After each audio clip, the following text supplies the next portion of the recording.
Hello and good evening, folks. I think we are probably live. Seems like things have been pretty crazy the last few hours over here. Welcome to Chaos of the Feywild. Before we get started, just to let you know kind of what's going on.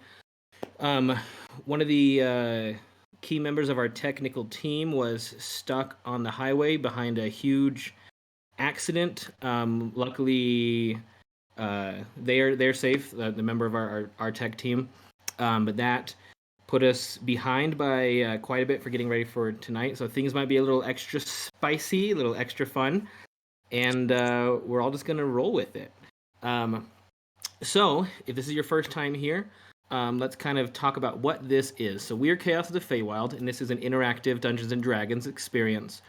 So the way that this game works is that we're going to be playing 5th edition Dungeons and Dragons. I am the dungeon master. It's my job to tell the players what's going on in the world around them, and I also act as any characters or creatures that they happen to encounter along the way. I also, to the best of my ability, use the expansive rules of Dungeons and Dragons to help the players live out this crazy epic fantasy adventure. There will be times where we roll multi-sided dice that are these crazy looking things here, and these help us to know if things are succeeding or failing and kind of how all that's going.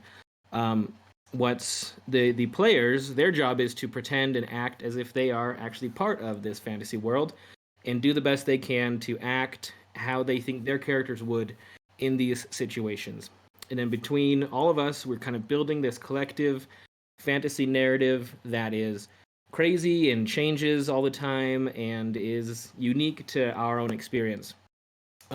What's different about Chaos of the Feywild, this show, what we do, is that on top of all of that craziness, we're also including the live viewers in our game. So throughout each session, you're going to see various polls that pop up in the Twitch chat section. You should probably see one pulling up or popping up right now. It looks like we're asking right now if you what your thoughts were on the last game. So while I am talking here to my players, as far as they can see and as far as this is considered, we're just in a video chat playing Dungeons and Dragons. They don't have any way of seeing the things you guys are voting on. They don't know the changes that you're making. But the things that you're voting on can very quickly and very drastically change the world around us. And then we just do our best to play along with the decisions you guys have made as we're going through this. So let's see. Okay, the first question came through. Let's see what you guys voted on here. Okay, it seems like there was a tie between Dingle is my homie and I loved last session. So that's awesome. Okay, let's get back over here. Okay, so before we get started tonight, we're going to introduce the players, and then we have some sponsors and partners to thank. So first of all, Jake, if you could wave. Jake is awesome. He is a professional miniature painter for D&D and other tabletop games. James, could you wave for us? James is a aspiring professional voice actor, voiceover actor. He also does casting for the League Esports, where he announces and commentates on the Rocket League games and Valorant games, I believe, and maybe a few other things there as well. He's a lot of fun. Jen, could you wave for us?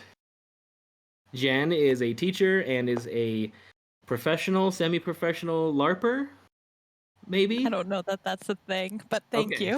All right. She's awesome at what she does. I don't know where the levels are of professional and all that, but she's on Instagram. Check her out. She's at Larplet, Larplet. Fantastic content, and she is awesome. And tonight we are also joined by our good friend, longtime fan and supporter of the show, Joey.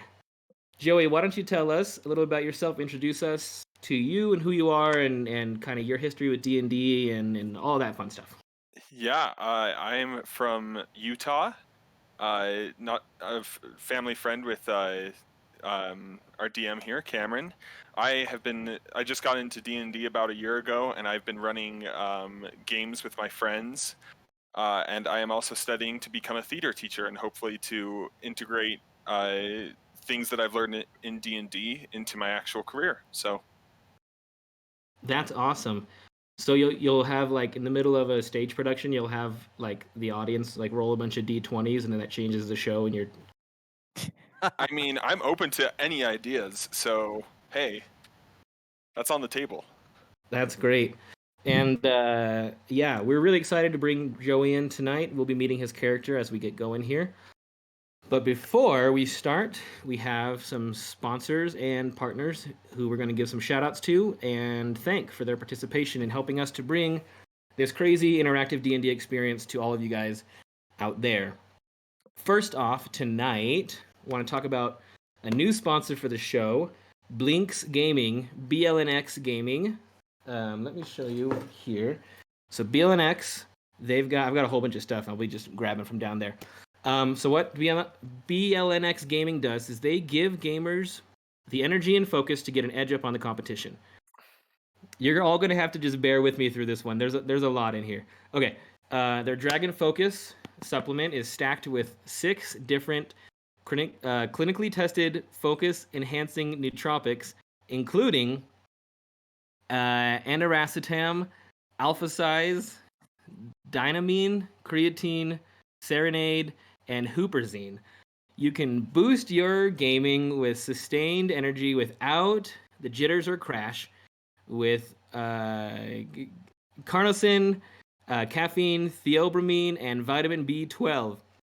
It's time to unleash your brain power with Dragon Focus, the first product specifically designed for peak performance power gaming. So what's really cool is I actually have spoken with the owner of this company, who's super passionate about the actual ingredients and all of the things that go into here. And it's very, very specifically designed for people who are stuck in front of a computer all day, whether you're a designer or a developer or whatever that happens to be. So whether you're a gamer or whatever, all their products are designed to help you focus and stay awake and be alert and increase your reaction times and all sorts of stuff like that. Specifically, and that wasn't part of that. Okay, anyways. Specifically, you can enhance your focus, increase your blood flow, elevate your mood. It's fast acting, reduces stress, which I could use right now, boosts energy without a crash, and has patented ingredients. So tonight, we actually have a giveaway, a huge prize pack from our friends over at BLNX. And that includes, let me show you. First of all, you're going to get one of these. Somebody's going to win this. All you have to do is just be in Twitch chat when we go to our middle break, and we'll have you enter a keyword to enter. One person gets this for free. So this is a 25 serving tub of the Dragon Focus. Also, a 6-pack of their Hydro Fuel, which is these little energy shots here. I'm not going to tell you how many I've had of these today, but they work. I needed a kick in the pants, and these freaking kick. So a 6-pack of these is included with the prize pack as well. Plus a sweet branded blender bottle with a little shaky inside. You can probably hear. Yeah. And this is actually the stainless steel version, so it keeps your drinks cold forever, which is pretty sweet. On top of that, winner's also going to receive this awesome black on black hoodie that I think is only up for pre-order right now. I wore this all day. It's super comfy. It's kind of on the thinner side, which I really like. It's thick enough that it's kind of like durable and nice, and it's super warm and soft, but it's not so thick that it's kind of clunky, which is great. Okay, so somebody's going to win all of that tonight as the prize pack. Plus, on top of all that, they've also opened up a 30% off discount site-wide for all of their products. For fans and friends of the show, all you have to do is enter coupon code Feywild at checkout to get 30% off everything. They've got sweet shirts and bottles and all that. So we're stoked to be working with BLNX. They're a brand that we definitely believe in. So check out their full line of gear, blender bottles, merch, and more. Thanks, BLNX Gaming. Jake, why don't you tell us about TLE? Yeah, absolutely. So season 1, we're currently in it right now, of Chaos of the Feywild is streaming exclusively on Twitch from our friends at the League Esports, TLE for short. If you're here, you found us. They host competitive rec leagues and tournaments for amateur gamers across the globe, playing games like Smash Brothers Ultimate, Rocket League, Valorant, and League of Legends. And they focus on giving amateur esports competitors a professional experience with commentary and interviews, play-by-play, and more. And if you want to learn more, check them out here at twitch.tv/The League Esports or head over to leagueesports.com. They're fantastic. Awesome. Thank you, TLE. Yep, TLE are the kind of the technical and production side of what we're doing here. Huge fans of what they're doing. We absolutely love TLE. James, also known as Ginger to his friends, why don't you tell us about Wadobo? Oh, you got it. So I am here to talk about Wadobo. Wadobo offers training courses to teach you how to build absolutely gorgeous modern websites without needing to know how to custom code. Whether you are looking to launch a career in web design, start a side hustle, building websites, or you're an entrepreneur looking to build a website for your new business, head over to wadobo.com/Feywild to sign up for 50% off their new online course. This is a limited time exclusive offer made specifically for fans and friends of the show. That's Wadobo, WODOBO.com/Feywild. Thank you, Wadobo, from us at Chaos of the Feywild. Awesome. Thank you, Ginger. Jen, why don't you wrap things up talking about our amazing friends and partners over at Easy Roller Dice? Sure. We are beyond excited to announce a partnership for Chaos of the Feywild. We are now officially partnered with Easy Roller Dice. Head on over to easyrollerdice.com to check out their amazing selection of dice bags, dice trays, dice cups, metal dice, plastic dice, and specialty stone dice. Right now, you can check out their new wooden dice cases, 8-inch dice trays, and their aluminum elite dice of elven kind. As a gift for our fans, Easy Roller has opened up a discount in their store for 20% off your entire first order using the coupon code Feywild. Not only that, but they're also going to be giving away a $15 gift card every session of Chaos of the Feywild for the remainder of Season 1. This giveaway will be at the end of the session, so make sure you stick around for your chance to win. Thank you so much, Easy Roller Dice. We are looking forward to partnering along with you to do incredible things this season.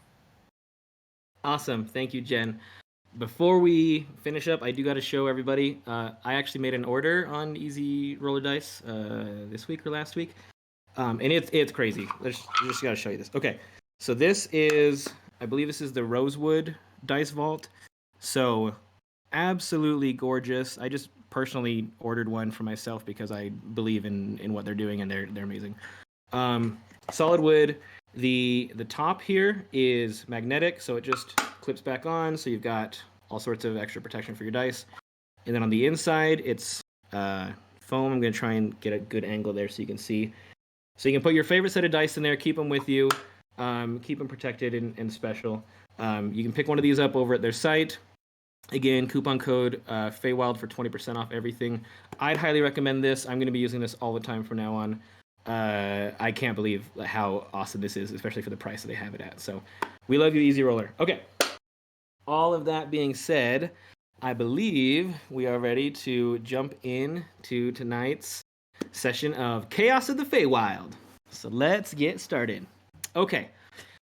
To recap, last session, our heroes were making their way towards the home of the Wood Elves after they entered the Feywild at the end of the first session.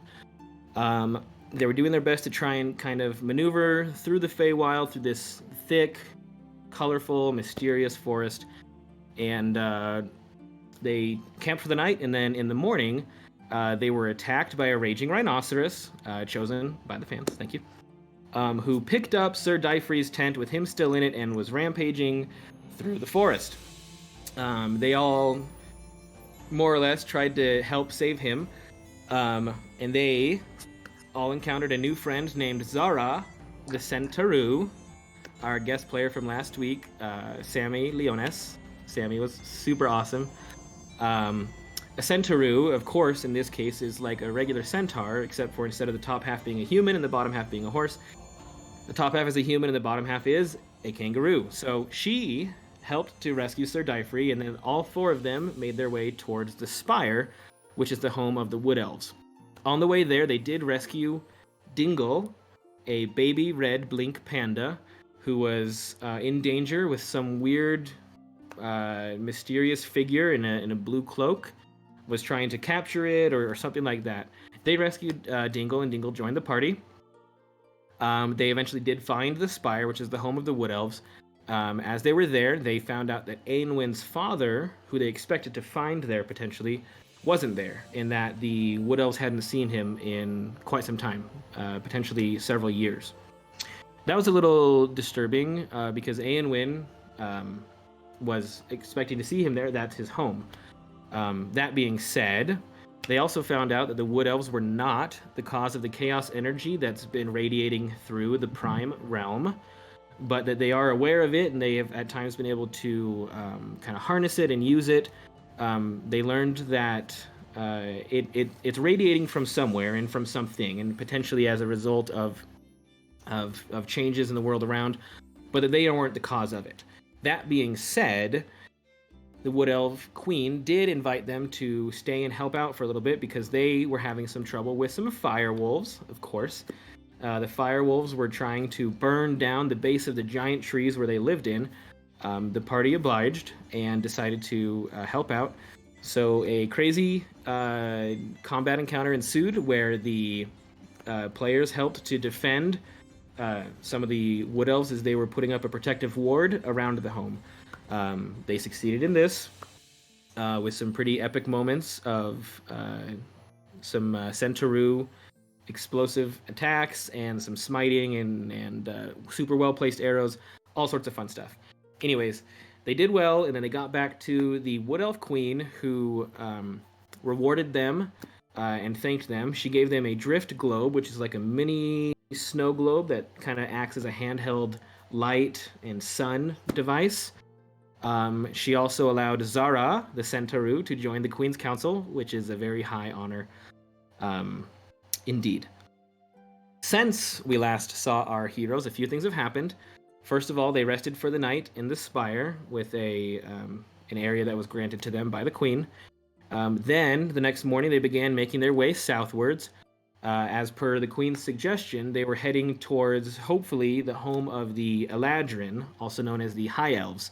She recommended they should go check that out because the Eladrin may have more information about the chaos energy and be able to help answer some of the questions that they're looking for.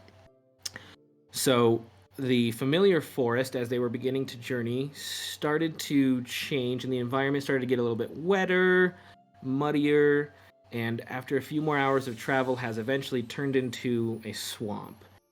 The light is dimmer. There's a smell in the air of moisture and maybe even rotting flesh. It's not the environment they've come accustomed to over the last few days here in the Feywild. So we now join our heroes as a mysterious fog has begun to settle in the area, and things are a little creepy and a little weird.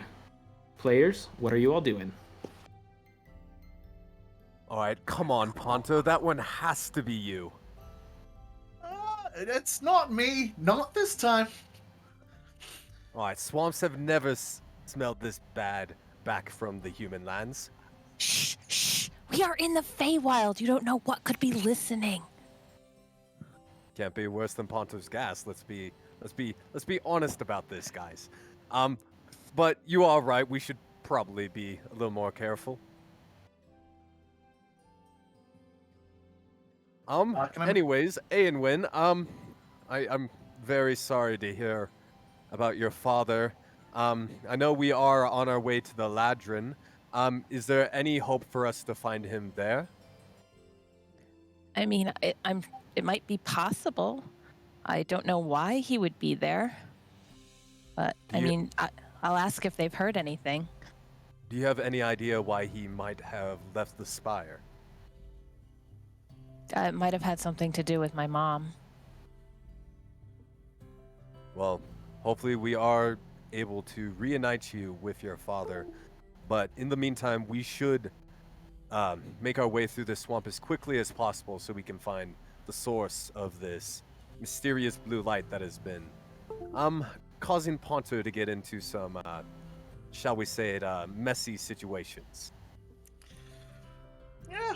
Well, I agree. Let's go forward. And I start to kind of sneak forward with my cloak of billowing behind me.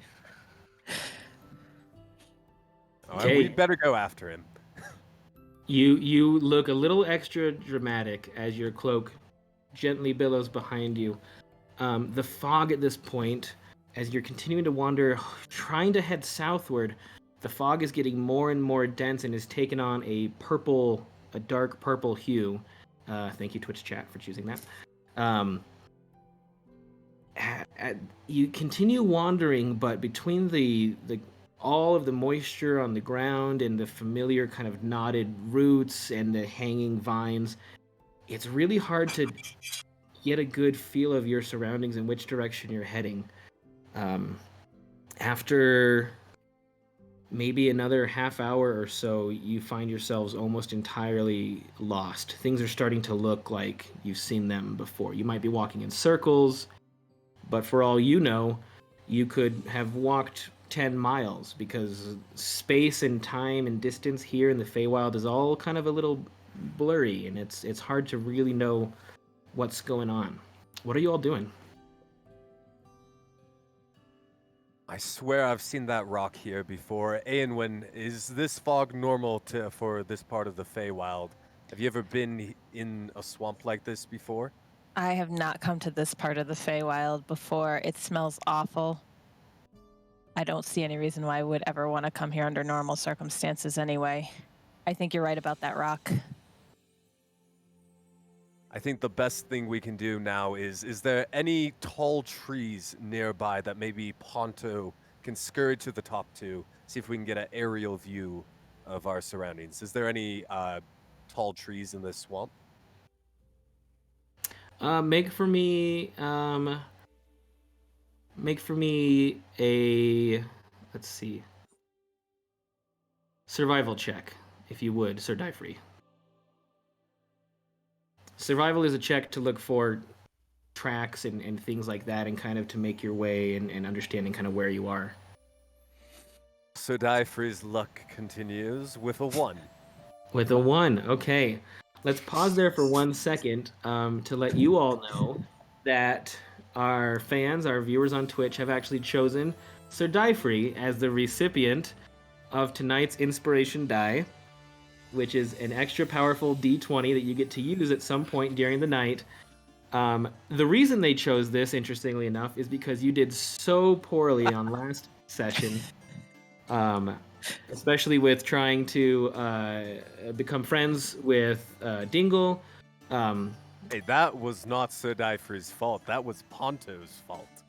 All we know is what you ended up rolling was really terrible.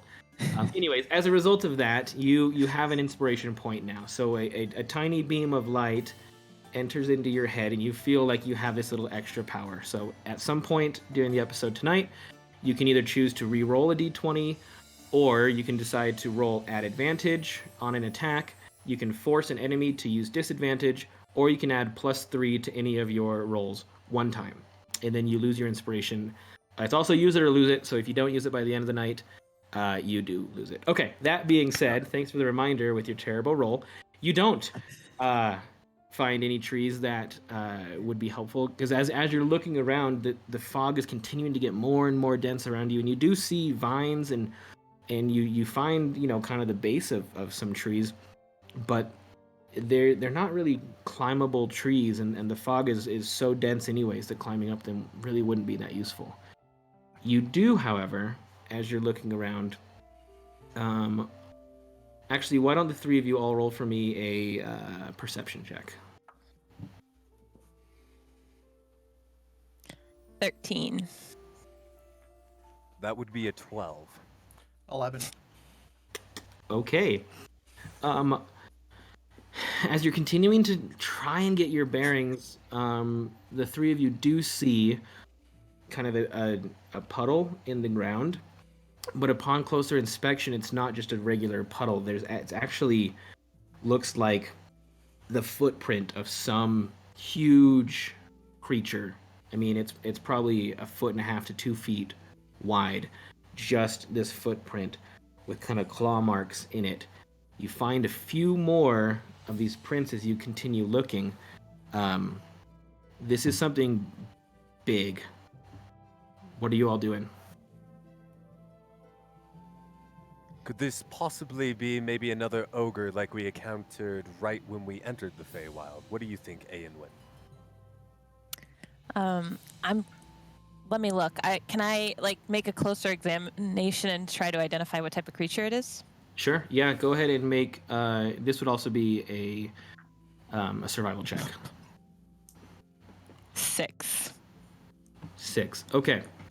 From what you know about ogres, their feet are a bit more humanoid with, like toes. This looks like something more like a beast. Like there's a pad, and then the way that the kind of toes are arranged, and then there are seemingly claw marks as well. So it doesn't look like an ogre, but it's not something you're really that familiar with either. What you can tell, because of how deep they are and how wide they are, is it's big. It's something large. Okay. I don't think it's an ogre. I think it's something large and something with claws. So shh. I Right, walk right. over. Oh, well, let me see if I can figure this out. Not being quiet, just speaking in a normal voice, and I go over and I jump up and down in the puddle a little bit. And I reach down, I grab some dirt, I sniff it, and then I put a little bit in my mouth and I chew for a little bit. And I spit it out. Um, can I make a check to see if I know what it is? Yeah, we'll call that investigation. Yeah. Go ahead and roll investigation. 20 or above, and that'll be great. Got a 10. 10. Okay.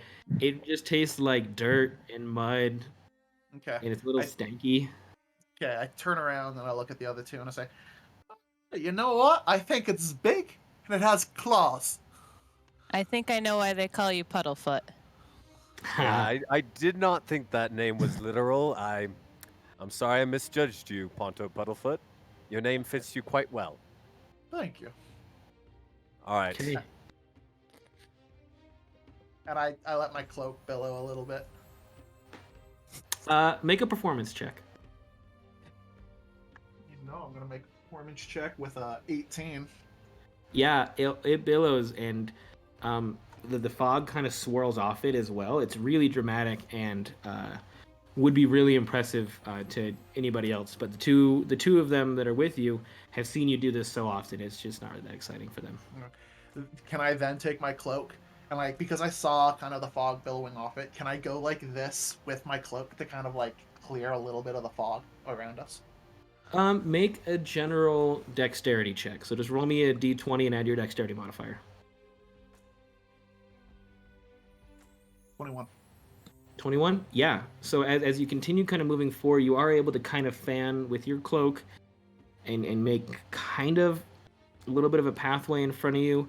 It's by no means getting rid of the fog, which is dense and seems a little bit unnatural, to be honest.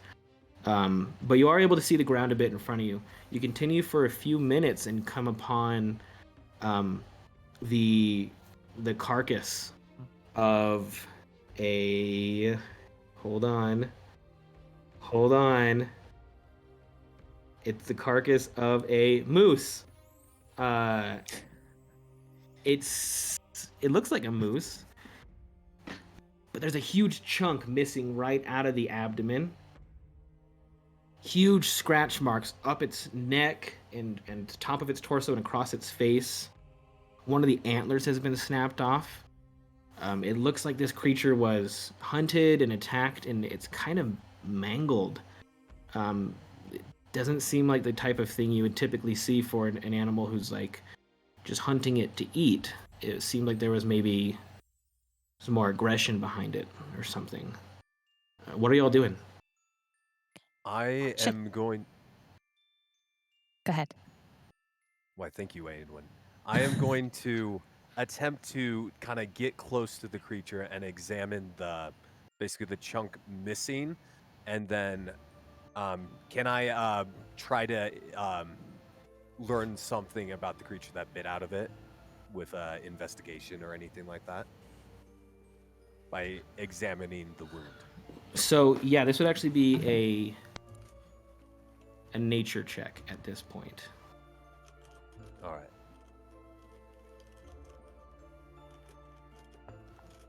That would be a 13. It's tough to tell. The radius of the bite is huge.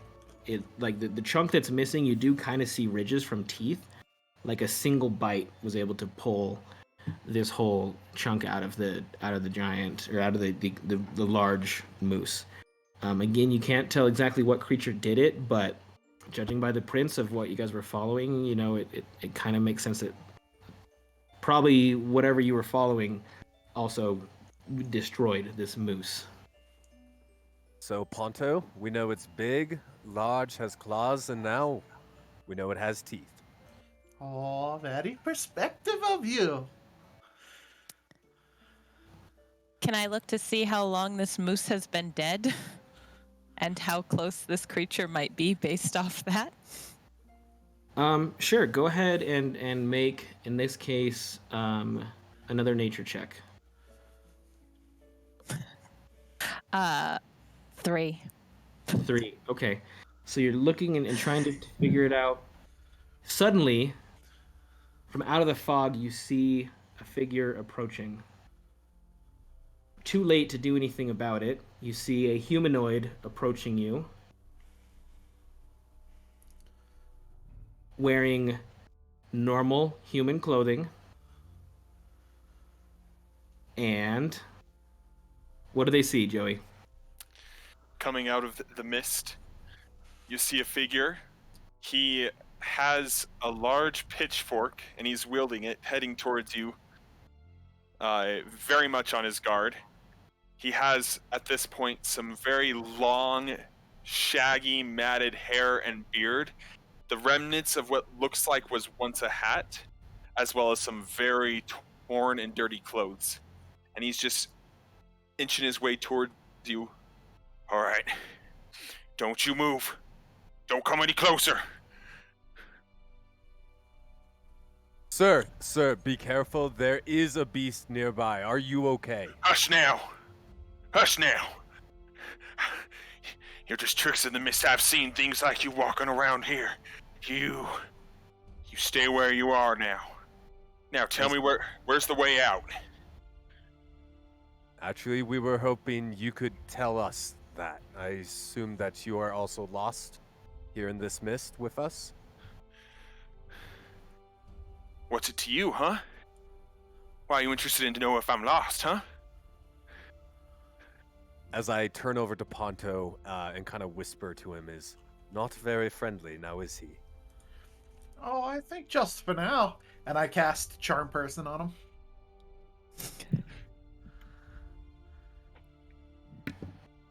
Okay, can you hear me? Okay. Yeah.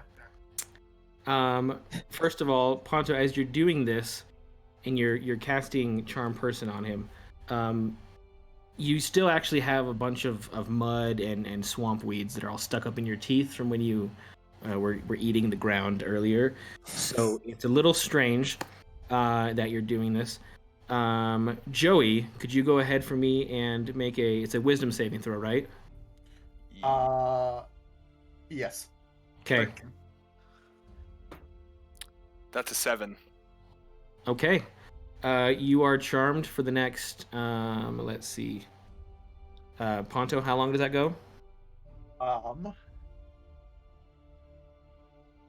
Let's see, okay. Up to an hour. Yeah. Which I guess is going to be real interesting. It regards you as a friendly acquaintance. And it'll end if Ponto or any of his friends do something dangerous to you and harm you in any way. You are not under this magical spell. It's not that strong of an incantation. You just think that you're friends all of a sudden. As you cast the spell on me, I'll kind of come to rest and think about Well, I don't know why I was angry at you. You're a quite good fellow there. Oh, well, Name's thank Jeb. you. Name's Jeb. And I like go up and shake his hand. So what brings you good folks out here? This is I can tell you, I've been lost here for I don't know how long.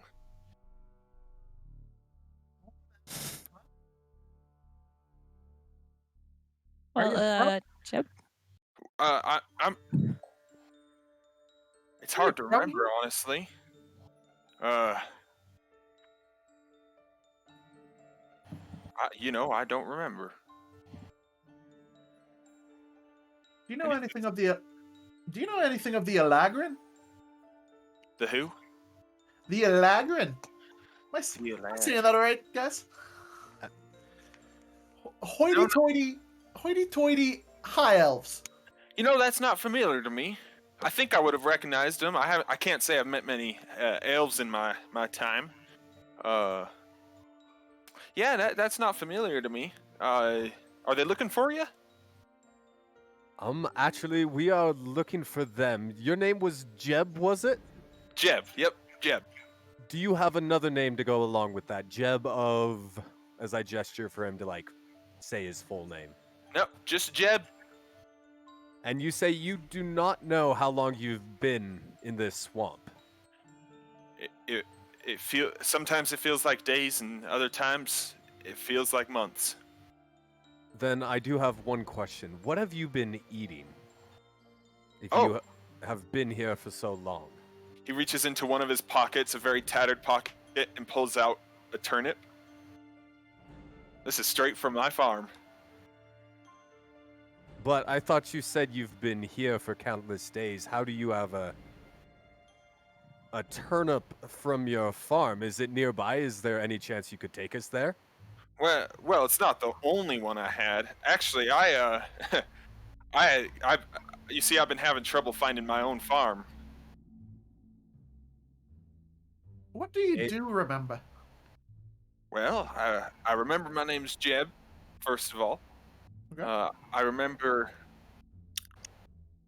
there was a lady. Yeah, a lady. She was real nice to me. She put a blessing on my crops, and they've been doing great ever since, or at least I think they have. As I am going to kind of lean over to Aenwyn and just... Is there any chance this man has been cursed? Or had his memories been altered by magic of some sort? What do you think? maybe. You just have a pocket full of turnips? And I reach in my pockets. I pull out just a couple of vegetables out of various pockets. There's turnips. There's a beet in there. There's also a couple of potatoes. I'll lean back to Sir Dyfrey. I'm concerned about more than just his memory. I had a lot more, but I've had to eat them, so I could live. Fair enough. Well, Jeb, how about you join us until we can find a way out of this swamp? As I lean back over to Aenwyn, just to keep an eye on him. Oh, I'm longing to get home. It's been a long time. But yeah, do you know the way out of this? Sadly, we Yes. don't, but we stand a better chance together against whatever is roaming around these parts of the swamp as I gesture to the carcass with the huge bite taken out of it. I think the best course of action stay together, be on our guard, and hopefully we can just wander our way out of here. As I look down at the carcass, there's Jeb's face kind of goes pale. He kind of grabs his pitchfork, and that thing's been chasing me. Something's been following me for days. The moose or the thing that tried to eat the moose? Whatever tried to eat the moose.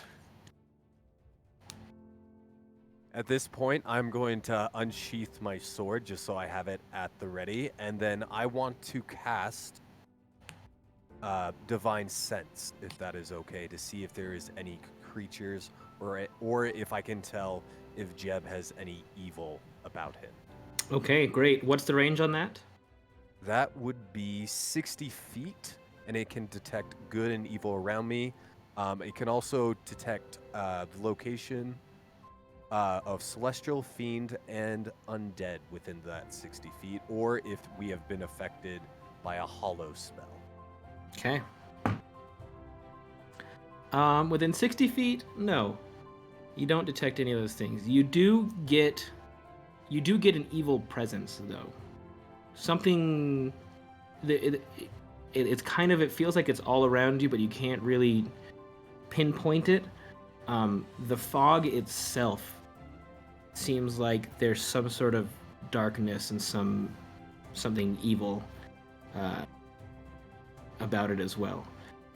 Jeb, at this point, as he's sensing around, you do have a few more memories that start flashing. You haven't had someone to talk to about these things for a long time, and now that your brain starts kind of firing, a few more memories have shown up. You remember that on your farm, you occasionally did see strange kind of animals that would come out of the woods near your home, near your farm, and other creatures that you began to realize were coming from another realm. In fact, they were coming out of the Feywild because your home is actually near a portal into and out of the Feywild. Over the course of a few months, you escorted several of these creatures back into their home, and it was always in this swampy area. You kind of found the path that gets you back here, and you were rewarded for doing that. The lady that you mentioned actually gave you the hat that you're wearing right now, your farmer's hat. And using that hat, you were able to kind of manipulate and touch the soil around your farm that helped to grow crops super duper well. So there's something special about the hat that you were wearing. So all those memories kind of flood back at this point. Okay. As I kind of am remembering these things, I'll kind of like stop for a second and, I remember something. I remember, yeah, I remember her. She was absolutely beautiful. This long flowing golden hair, and her skin was almost golden to match her hair. And she called herself the emissary of Alcelin. I think, yeah, and I kind of take the hat and look at it, and she gave me this. Oh, it's all coming back. Oh. Wow. And he kind of like sits back and kind of just like starts trying to remember more, and kind of stops moving for a second.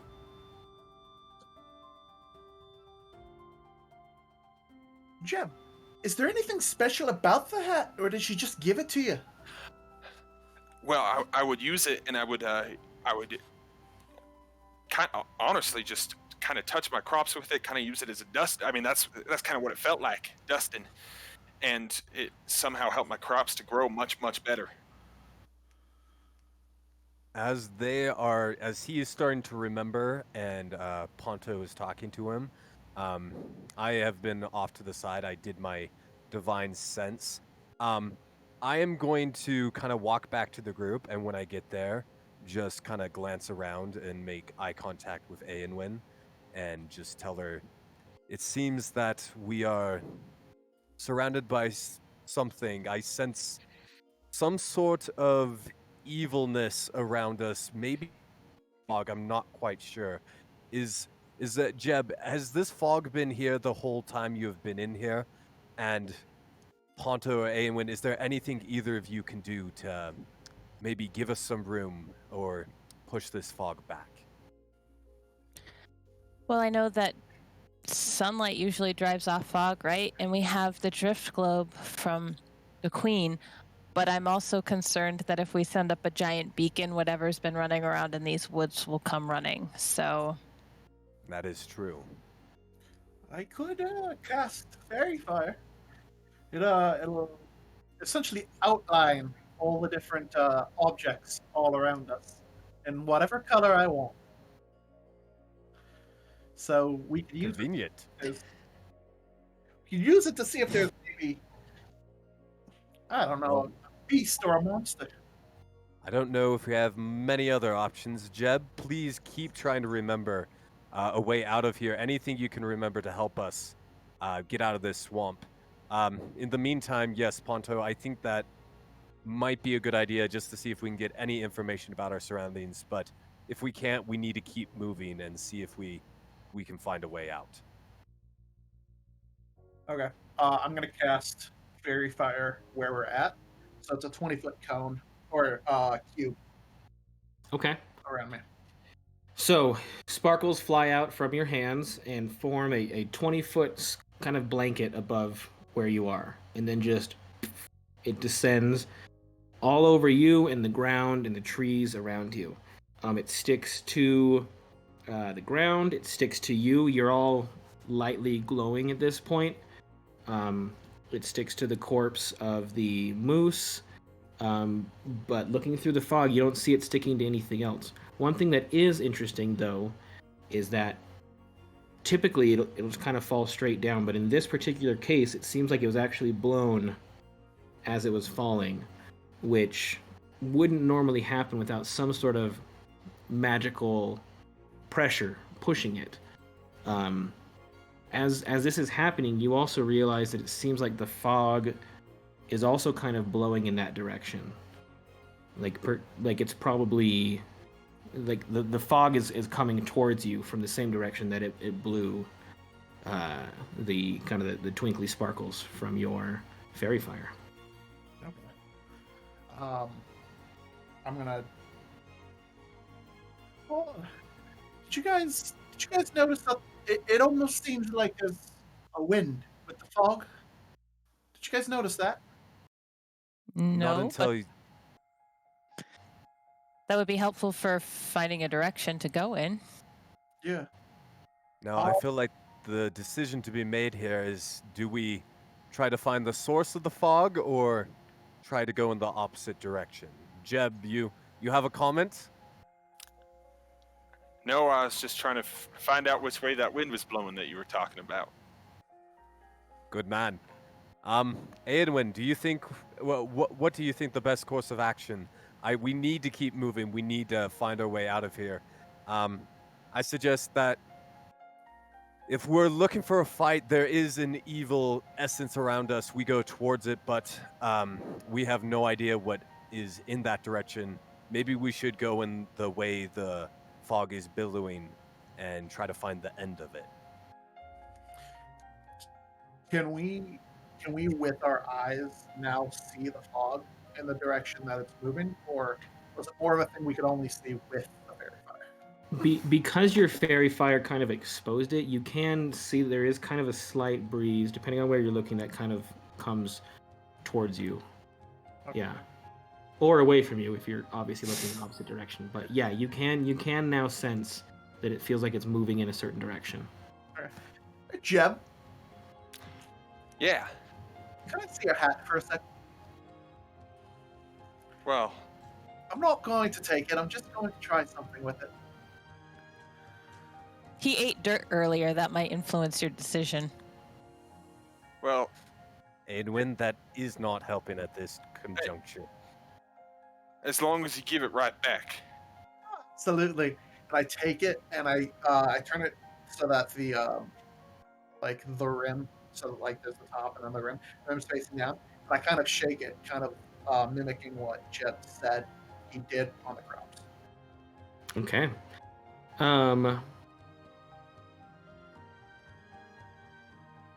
Yeah. Let's see. No, I don't think there would be a sleight of hand check. Nothing happens. That's the long and the short of it is nothing happens when you shake the hat. You just shake it. Okay. Can I put my hand? You what? Sorry? I put my hand in it to see like if I touch the back of it or if it's like. Okay, cool. Make an investigation check in that case. Uh,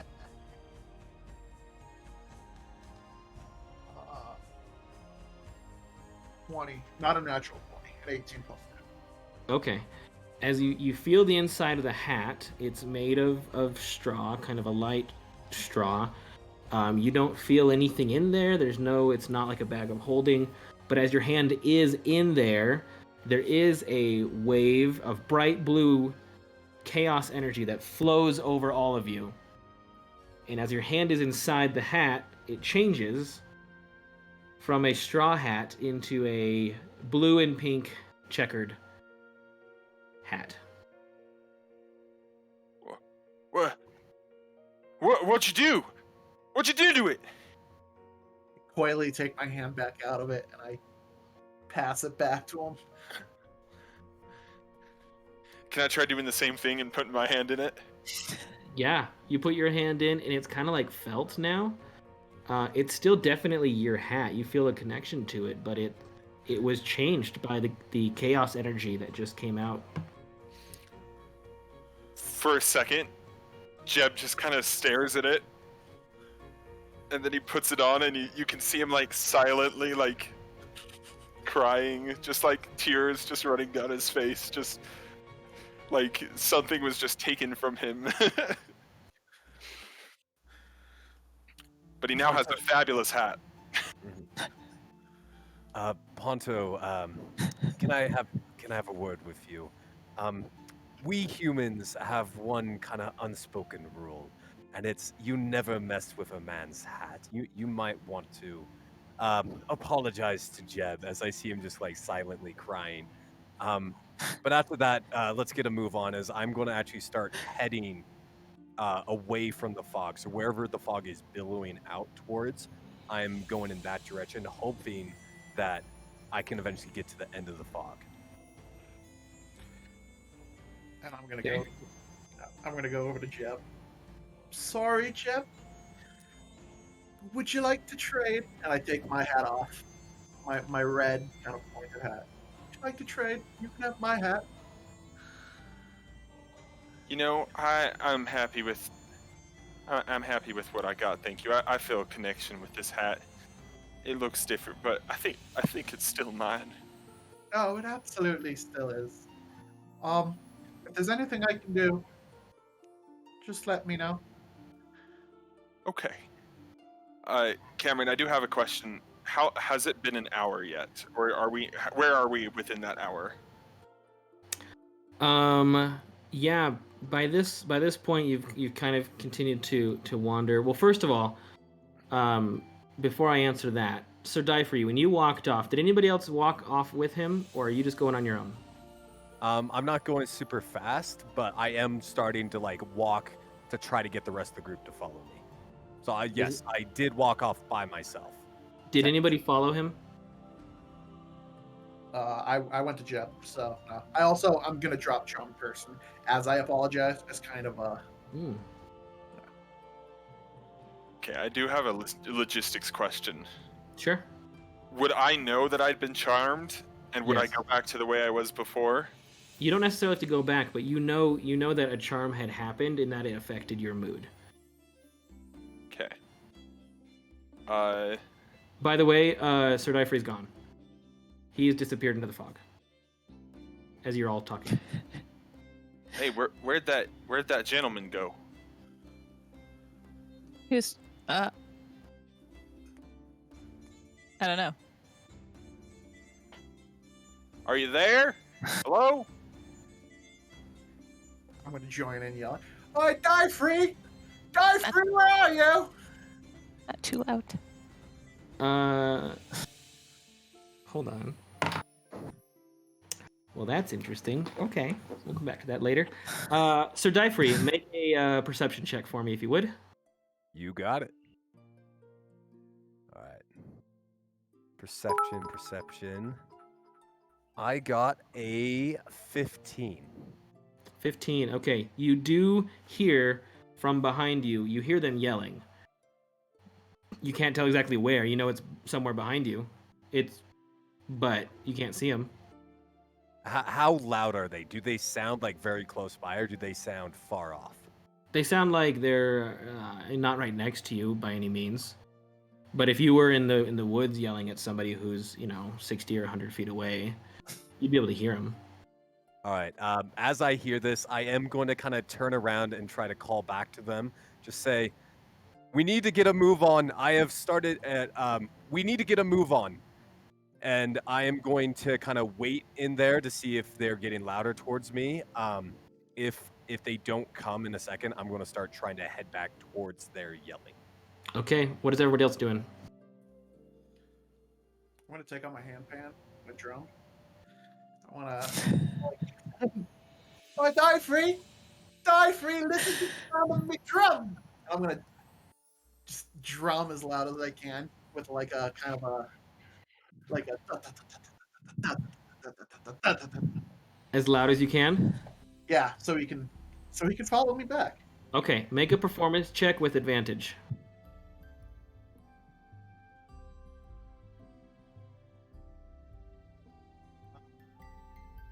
It's a 7 plus 7, 14. With advantage? Yeah. Okay. Yeah, you do the best you can. It's moderately loud. But you're not super proud of it. It's not my best work, I say to Aenwin. Difer, you do hear off in the distance in the same rough direction the voices were coming from, papa papa papa papa papa papa on the drum. Ponto's at it again, as I am going to grudgingly head back towards the sound of the drums. See if I can find them. Roll for me an investigation check. Sorry, perception in this case. That would be a 11. Okay. You head back in that direction, and you hear because of the constant drumming, you walk back to where you think you were, and then you have to turn 90 degrees and walk for a few more minutes. You do eventually, through the fog, get back to the group. All right, I'm going to walk straight up to Ponto and kind of grab his hand in mid-drum solo and be like, "That's enough of that, Ponto. I'm back. We're okay. I'm here." As I see him, I'm like playing like a more like a royal da da da da da da da da.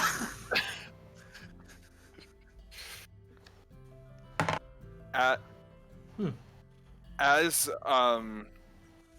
Ponto is playing and Diefree is coming and grabbing his hands, at the same time, I'm going to try to whack Ponto with the broadside of my pitchfork. So just taking a swing at him. So I'm not trying to stab him or anything, but just whack him across the side of the head.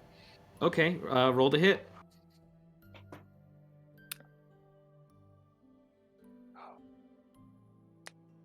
Oh, where'd it go?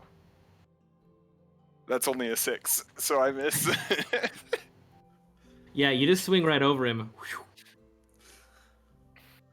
As I notice this, I'm going to turn to Jeb and be, "Jeb, I know you're new to this group, but the pecking order is, if anyone's going to take a swing at Ponto, it's going to be me." As I kind of glare at him.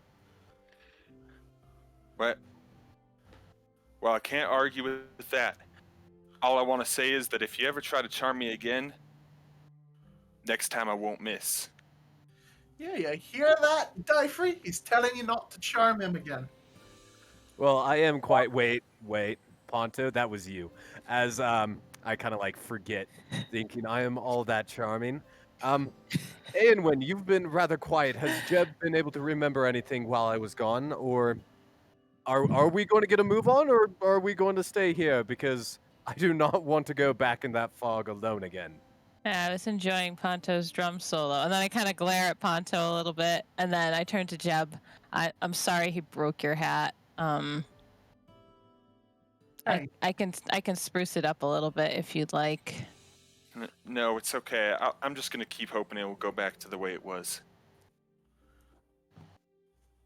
All right. Well, with that out of the way, let's get a move on. As I again gesture for them to follow me and start heading towards where I think the smoke is billowing So not where the source is, but as it goes away. But Okay, this time so- I'm not actually going to keep moving unless they follow me. Don't So we with- want to go towards the source of the magic?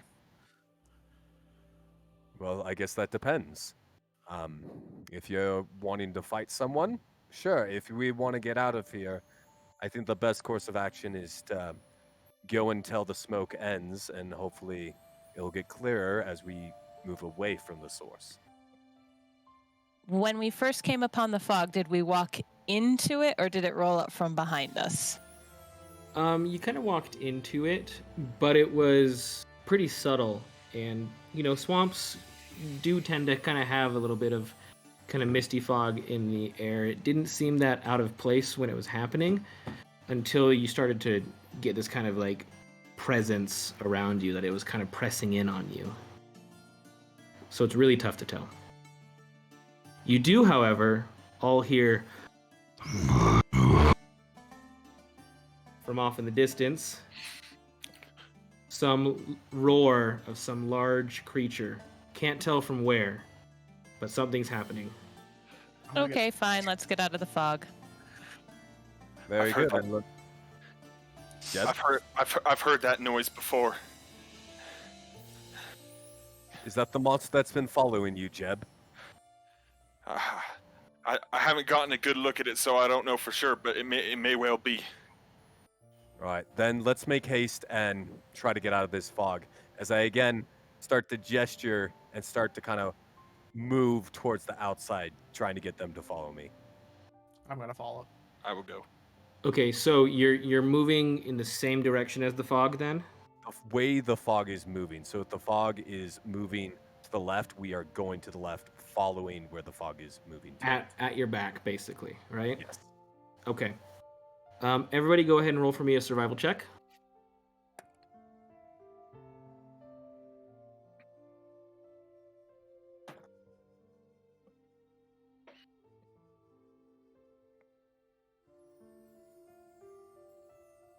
Nine. Aenwyn, I'm sorry, but I have beaten you. That No, is a really? 0. I rolled a 1, and then my survival is -1. That is a 0. I assume I die on the spot. I That also is- rolled a 1. Yes. Wow. I got On an brand. I got an 18, so Jeb's coming in clutch with his survival. Jeb is a survivor. Let's be honest. We need to keep track of how many zeros you've rolled this campaign. I think you're up to 3 at this point. I cannot believe that just happened again. So we have a 0, a 1. How much was yours, Jeb? 18. 18. And Ponto? Mine was a 9. Okay. Exactly, Um, man. That's why they call me a halfling. Okay.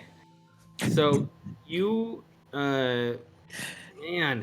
Dyfree, you're really struggling to even walk in a straight line. You all basically have to follow Jeb as he steps over roots and branches, and you all kind of just try and follow his footprints and his footsteps. You do, both you and Aenwyn, find yourselves like temporarily over and over losing track. Wait, where is everybody? What's going on?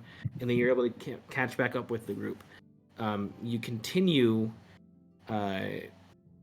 stumbling your way through the fog with the fog at your back for probably about an hour before you start to sense that the direction of the fog seems to be changing more often. As you continue putting it at your back, you realize you're not walking in a different direction, but as you're walking, it's changing directions behind you. You continue moving and realizing that the fog is all kind of filtering into some centralized area. What are y'all doing? You said we noticed this, correct? You do. Yep. I don't think whoever or whatever is creating this fog wants us to have it anytime soon. Aenwyn, I owe you an apology. I think you were right. I think we do need to find the center of whatever is causing this to happen.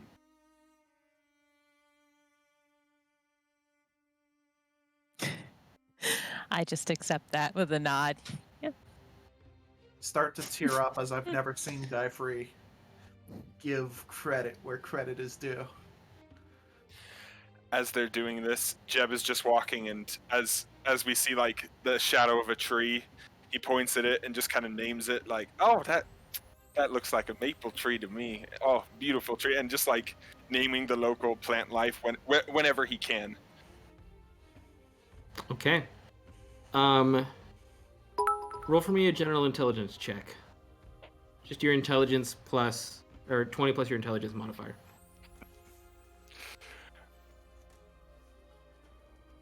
That is a 10. Okay. The other Average. three of you notice that was not a maple tree. It's got like it's more like a weeping willow, like with the branches kind of hanging down. So he's trying his best, but yeah. I never said he was right. Hey, Inwin, Yep. are maple trees different in the Feywild? Sure. That's what I thought. Ponto, you had something to say. Do you agree that we should try to find the center, the source of this fog? I think so. But, Jeb, how... It just occurred to me that you've been wandering around for a really long time, but you don't know where your farm is. But somehow you always have food and fruits and vegetables in your pockets. Where are you getting them? Well, truth is, I actually, it's actually come a bit clearer now. I came back from, well, lots of times I would have these strange creatures showing up on my farm, and eventually I was able to figure out where they were coming from, so I would take them back. And sometimes it took a while, so I would take some food with me, and sometimes sharing with the little critters and stuff, and I'd take them back to where they live and make sure they got home safe. And then one day I was walking, and all of a sudden this fog here just almost came in from nowhere, really, and I wasn't able to find my way home. That it feels like it's been forever. I have no idea how long it's actually been since that's happened. So you're telling me that it's possible that you could have just gotten lost today?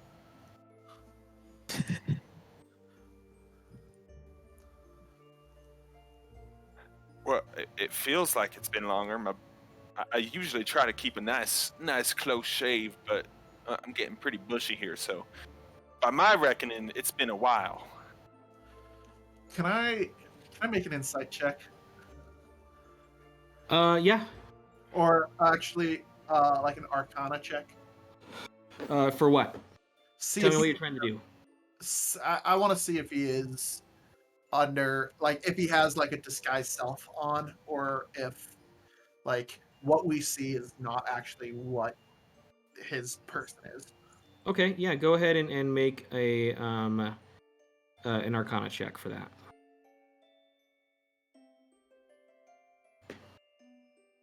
12. Okay, with a 12, without actually casting a spell to like detect magic or something, you don't really get the sense of anything magical happening around him. He just kind of seems like a lost farmer who got stuck here, but it's tough to tell. You don't know for sure.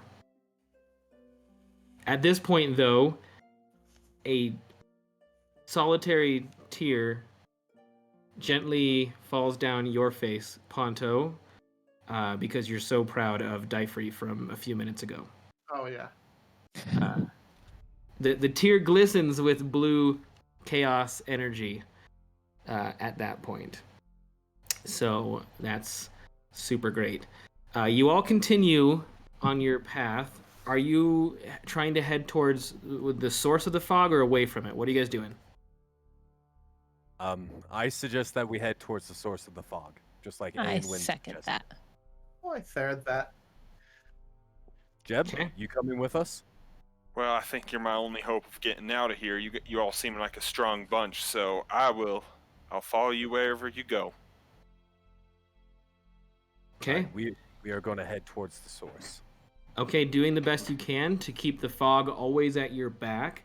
You wander for another 20 minutes or so, and then you come up to a large, kind of gnarly looking tree with twisted, almost evil looking branches. Down beneath the tree at the base, you see all the fog seems to be kind of siphoning and filtering, almost like it's in a funnel, coming down into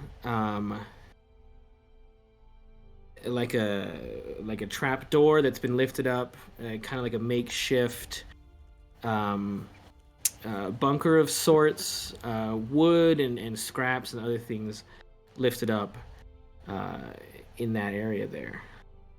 Very, very strange. It's all definitely emanating from that source. It's probably about 20 feet away from you guys. What are you doing?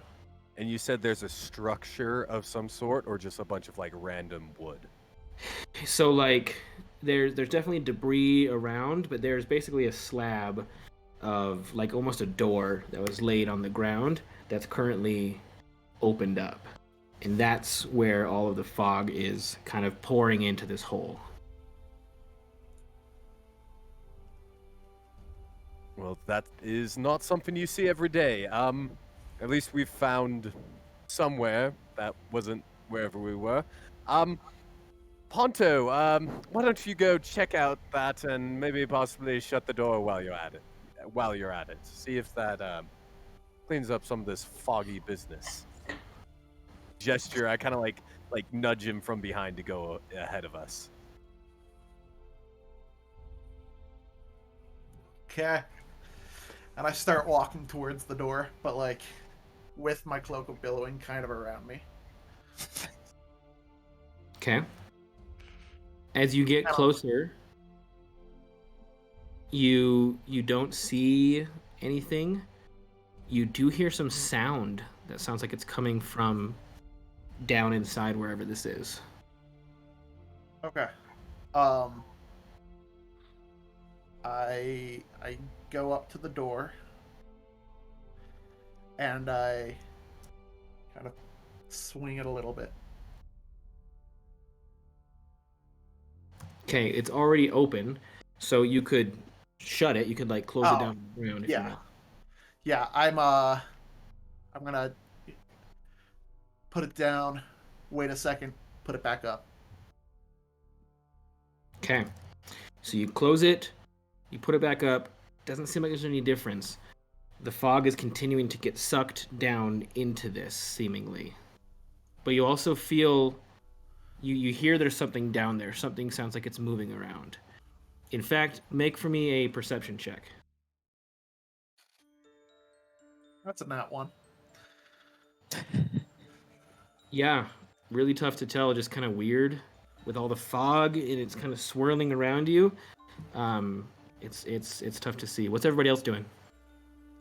Now that I've seen that the coast is kind of clear, that he didn't like burst into flames or anything, I'm going to kind of follow him, get right next to Ponto, and I want to get basically right in front of the door, so I am facing down into where the door is open on the ground, and I want to try to cast Divine Sense again, but like through the door, if that makes sense, with the door open down into the mist. Okay, and tell me again, what is it that you can sense with that? So Divine Sense, I can detect good and evil, and then I can sense anything affected by a hollow spell, and I get to know the location of any celestial fiends or undead within 60 feet. You do learn the location of a fiend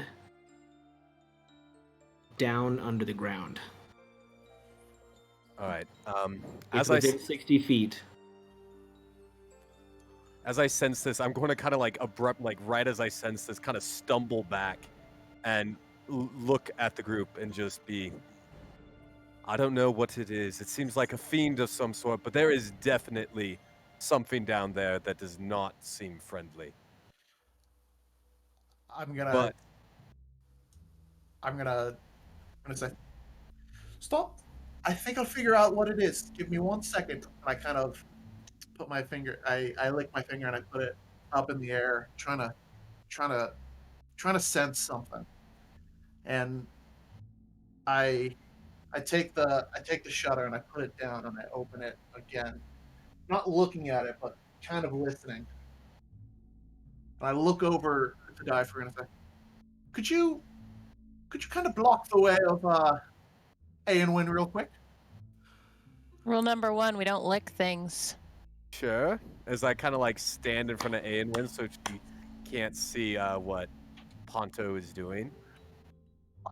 And I kind of on the side of him. I go, "I just need to check something." And I turn around and I lick the door. Okay. What are you checking for? I just to see if I notice anything other than like if there's some kind of weird like what's the word? Like Flavor? no, not flavor, but like so like wood will taste like wood, but like maybe a ghost has gone through it and there's like ectoplasm or something like that is what I'm trying to find out. If there's like Sure. ectoplasm. Sure. Make an Arcana check at disadvantage. Okay. Well, it was a 10 and a 2, so 4. 4 total. Yeah, you don't taste any ghost residue or anything on the door. Okay. In fact, it just tastes like muddy wood. Okay. Yeah. Now, interesting point of order. Twitch chat thought that you were going to lick something. They actually like kind of summoned it, and I didn't have a chance to tell you that had happened, and then you did it anyways. So, congratulations, Twitch chat. You have bypassed me as an intermediary. You are now controlling the story entirely. Somehow, things are weird. It's a weird night. Okay. Hey, magic. That being said, no. As you're licking the door, you don't notice anything, but you do hear something from down in. You can all hear now kind of a mumbling sound. It sounds like a voice repeating something.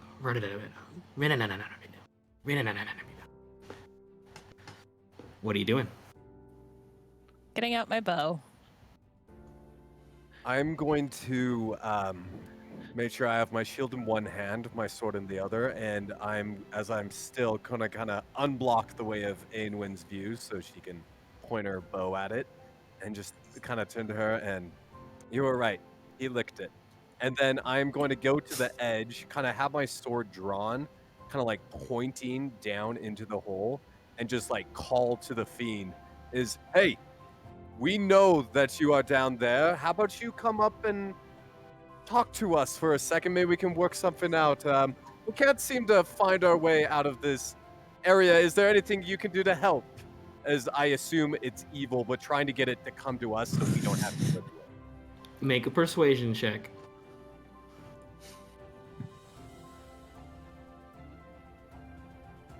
That is a 19.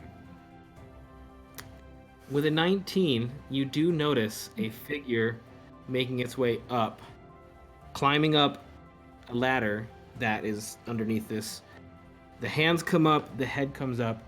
You see a human figure wearing a dark blue cloak with a kind of a brand almost across its neck.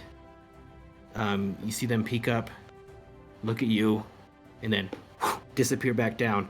You hear pop, pop, pop, pop, pop, pop, footsteps running off, and you hear yelling underneath. What are you doing? Actually, why don't you go all ahead and roll initiative, since they all know that you're here now. Between opening and closing the door and licking things and yelling down there, there is no element of surprise at this point. Let me know. Did anybody get a... Oh my gosh. Did anybody get a 20 or above? Nope, I got an 8. All right. Anybody 10 to 20? Uh-oh. Okay. Dyfree got an 8. Jeb, how did you do? I got a 7. Okay. Ponto? I got an 8. Okay. The two of you who have 8, what are your dexterities? The modifier or the actual number? The modifier. Yeah, sorry. +3. +1 for dexterity. And then 13 is the actual number. Okay. With the higher dexterity, you're gonna go first. Ponto, and then Dyfree. Aon, what was yours? 4. Rutro. Oh. Okay. Awesome. Okay, we are now in combat. First to act are the enemies who rolled a natural 20. You hear the scurrying happen. You're all just kind of standing outside. Over the next couple seconds, that first figure reappears with a dagger drawn, running towards. Let's see. Actually, who's closest to the Ponto? You lifted it up, and then Dyfree, you yelled down in there, so you're both right there, right? I am literally like right next to it with my sword kind of drawn and kind of pointing at it. Okay. Well, in that case, it pulls its dagger on you, Sir Dyfree Penier.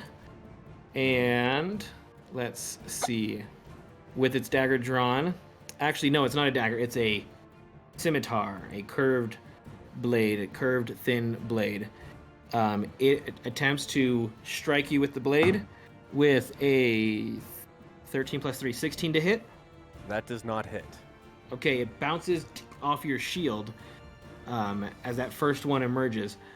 Right behind it, another one comes up. So the human was the first one. The second one that comes up is actually a half orc. So a much larger creature with tusks coming up, kind of a gnarled, mangy looking face. It rushes forward towards Ponto, pulling its scimitar out and slashing at Ponto with a 14 to hit. Ponto? AC is 14, so... Okay, yeah. It successfully hits. So that is 4 slashing damage total against you, as the blade kind of goes right across your arm, and you have a cut that's bleeding on your arm now. Okay, those are all the enemies you can see right now, so that's the end of their turn. Ponto, you're up, and Sir Dyfree, you're on deck. Okay, you said the guy came up out of the thing. Is he fully outside, or is he still like kind of in that? He got all the way out, so he's standing up like kind of right on the edge of it, and then slashed immediately as he was kind of getting up at you. Okay. Would it be a bonus action or an action to just shut the door? At this point, he's between you and where the you would be able to get to the door. So if you wanted, you could take a full action to do that.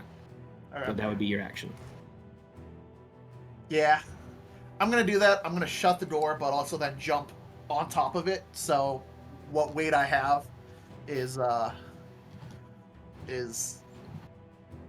top of the door. Okay. Make for me an athletics check.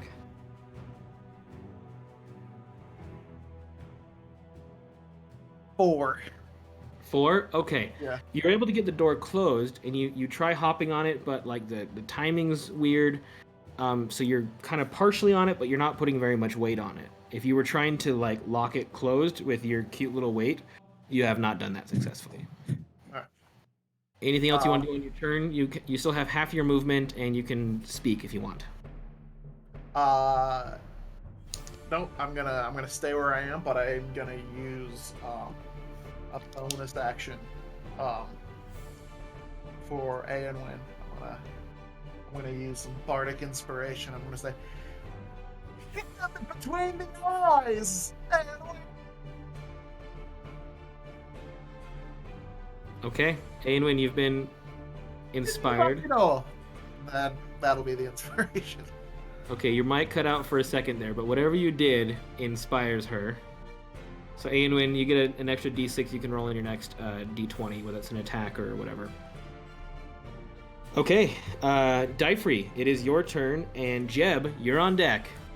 So, was Ponto able to get the door shut? Is he on top of the door currently?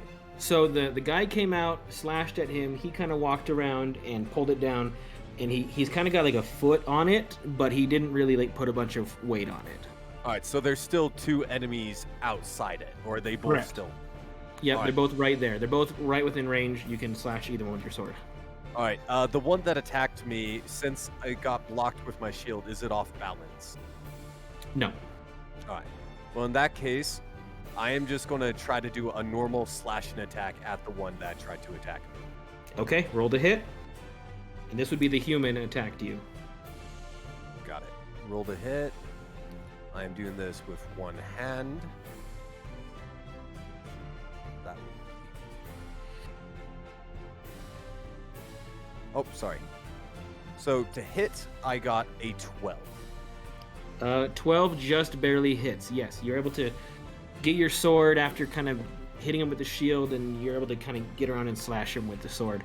He moves a little bit, but you're able to just barely get him. Got it. So go ahead and roll for damage with your one-handed.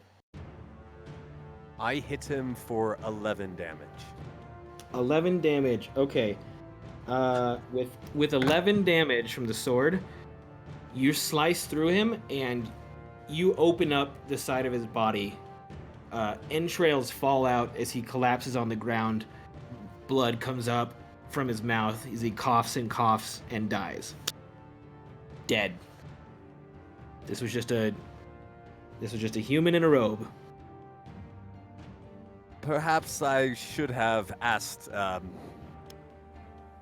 why he was attacking me first, as I assumed that he would be stronger and he would not have died from that first slash.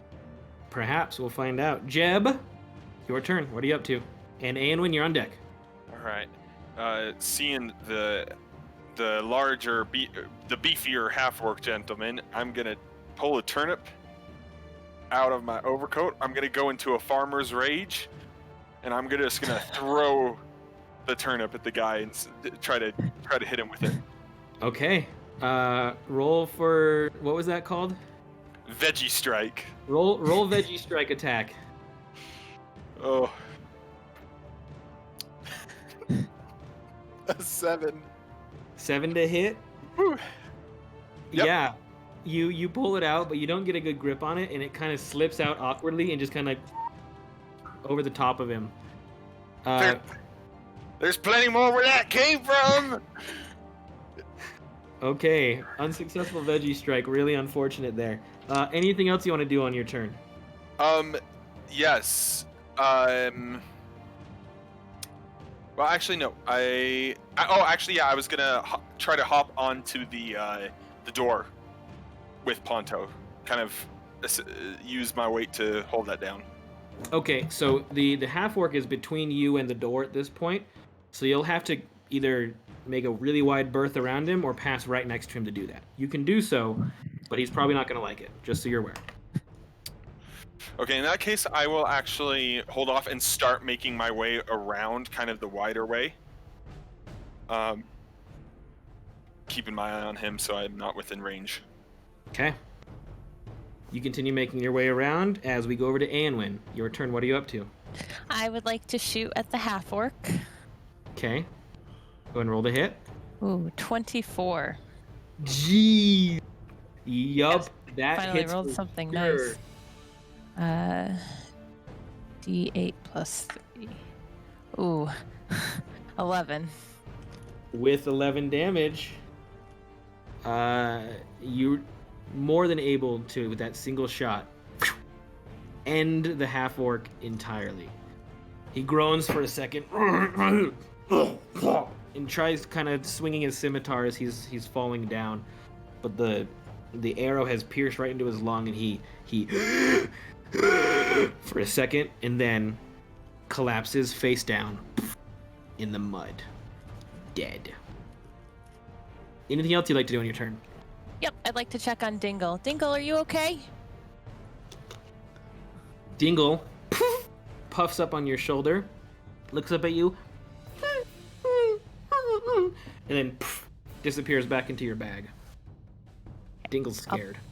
I'll back up a little bit. Get Okay. Dingle away from danger. Okay. All right. At the end of round 1, it is the enemy's turn again. Ponto, you feel a lifting sensation from the door beneath you as a set of hands presses up and opens the door. As one more figure begins to emerge, you notice this is the third figure who's wearing this familiar dark blue robe. All three of them were dressed similarly. The creature pushes its way up. It's humanoid. You see it climbing up. Those of you who are within range can tell that this is actually some sort of elf. It's hard to see because there's kind of tattoos and stuff around its face, but it's definitely has the kind of sleek nature of an elven face. It emerges with a dagger in hand, kind of a kind of crooked, wiggly, squiggly looking dagger with that same blue hood. As soon as it emerges, waves its other hand, so it's holding the dagger here, waves its other hand. A burst of kind of light that's swirling almost like it's a liquid flies out towards, let's see, towards Jeb. Jeb, make a dexterity saving throw if you could against a 14. I am rolling really well tonight. That you said dexterity. That is Dexterity. a 4 plus 0, so 4. Okay. The sacred flame makes its way towards you, swirling through, impacting on your body and rolling over you, doing 3 plus 1, 4 radiant damage. You feel this kind of sickening feeling as this twisting liquid ball of light smashes into you. That is the end of the enemy's turn. Ponto, beginning of your turn, go ahead and make for me either a dexterity saving throw or a strength saving throw. That's a nat 20 from me. Okay. While the door was opening, you were able to kind of backflip off, land, and then like present yourself as you reacted very quickly and very excellently to that. So you're now directly in front of the door as the elf emerged with the dagger. You're definitely within striking distance of it. What would you like to do? I'm gonna. His back is to me, right? No, he's like you're to his side. I'm to his side. I'm gonna attempt to jump onto his back. Okay. So you make an athletics check, I believe, contested by his athletics. 19. Yeah, you're definitely able to hop up on his back. Because he's one size larger than you, you can successfully do that. He didn't do a good job at resisting that. So you're now on his back, kind of piggyback style. That does take your action to do that. What else would you like to do? I would like to grab my hand so that I'm like on his, like around his neck so that like I'm grappling him essentially. Okay. So you're on his space. It is now difficult terrain. It may attempt to remove you with an action on its turn. Yeah. You aren't doing any damage to it, but you are holding on. Mhm. Okay, Ponto, good turn. Dyfree, you're up, and Jeb the farmer, you're on deck. All right, so as I see that like Ponto has hopped on top of him, is he trying to get Ponto off? Is he like flailing his arms around or anything, or is he still focused on the rest of us? He did try and resist him getting on, so he's a little bit distracted. Yeah. All right. Well, in that case, did he use his, I assume, his hands to cast the spell? He did, yes. All right. And then am I close enough to just strike him from where I stand? He's about 5 or 10 feet away, so you can take a couple steps and get close enough to him. All right, so as I see him trying to get Ponto off, I'm going to rush at him, and I am going to drop my shield so I can grasp my longsword in 2 hands, and then attempt to, while not hitting Ponto since he's on his back, try to go for like his forearm and chop off one of his arms. Sure. Go ahead and roll to hit with your longsword with 2 hands.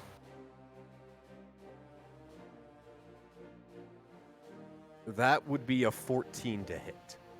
With 14, you do hit. This guy's got his robes are a little bit thicker. You can kind of see there's some padding underneath, some leather that he's wearing underneath. He's harder to hit than the other ones. You also notice that he's kind of got more ornate symbols on his robes, but you are able to strike him right in the arm with your sword. Go ahead and roll to hit. Or roll for damage. Sorry, yep, damage. All right, I am going to hit him for only 4 damage. 4 damage, okay. You slash his arm, but he's yeah. The first 2 hits against these other ones were very strong against very weak creatures. This was kind of the opposite of that. You did a small amount of damage. He's got quite a bit more health, you can tell. He seems like he might be being bolstered up by the magic around him. Got it. Okay. Anything else on your turn, Sir Dyfree? Can I call out to Aenwyn? Yes. I'm just going to call out, Aenwyn, make sure not to hit Ponto if you fire at this creature. He is on his back. Okay. What, hit Ponto? All right, with that being Don't said, hit Ponto. Jeb the farmer, you're up, and Aenwyn, you're on deck. Jeb, what are you doing? How far am I from this gentleman? You're probably about 25 feet off. Okay. I'm gonna go into a frenzied rage. So just more terrified screaming. As I run in, I'm actually gonna take one of my turnips in hand and my pitchfork. I'm gonna take a stab with the pitchfork and then just try to bash him with my veggie. Okay. And with frenzy, are you attacking at advantage? No, that's reckless. No. So what it does, it makes it when I'm in a frenzied rage, I can make a single melee weapon attack as a bonus action on each of my turns. Okay, perfect. So go ahead and roll to hit with veggie strike and 1 with pitchfork. Okay, the veggie strike is a 17. Definitely hits. Yes. And that is much better. And then the pitchfork is non-natural 20. Okay, they both hit. Somehow, so far, the most accurate warrior is Jeb the farmer. Go ahead and get damage on both of those. What's your damage on pitchfork, first of all? It's 1d6 minus 1. Okay, go ahead and roll for that. I got a 5, so 5 points of damage there. Okay, excellent. And then a 3 for the veggie strike. Okay. The veggie, what vegetable was it? Was it turnip? Another one? Actually, I threw the turnip. This one is actually a beet. Okay, the beet, you hit him right in the face with it, and you are able to kind of scratch his side with the pitchfork. You did more damage than anybody else so far. Jeb! He's still kicking, though. You gave him a beat down. All right, folks, that's our show tonight. Thanks so much. Yes! Oh my gosh. Okay, all right, let's keep going. Okay, awesome turn. Aenwyn, you're up. I'll shoot at I'll shoot at the elf. Okay, go ahead and roll the hit. 13.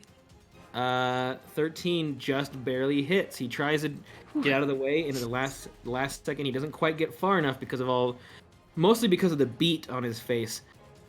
You do strike him with exactly a 13. Go ahead and roll the hit or damage. 10. Okay, with 10 damage, why don't you tell us what happens to him, because that's a killing strike. Okay, so he's like trying to get Ponto off of his back, and he like moves upward to try and shake him loose. And just as he goes up, my arrow goes right here, and then he just falls flat. Sorry, Ponto, you're also fallen too. Okay, Ponto, you hold on as you lunge forward. He falls face first into the mud as a pool of blood just starts to kind of ooze out from his neck. He jitters a little bit underneath you reactively and then is dead. Congratulations. At this point, it seems like there's no other danger around you. What would the four of you, like to do? I'm gonna stand up and kick him. Okay. Thump. You kick him. That happens. Good job. I'm gonna go. Also... Oh, no, go Jeb. I'm gonna go pick up my beat, look at it. You did good, and then put it in my pocket. I am going to go and grab my shield, stride over to Jeb, and be Jeb.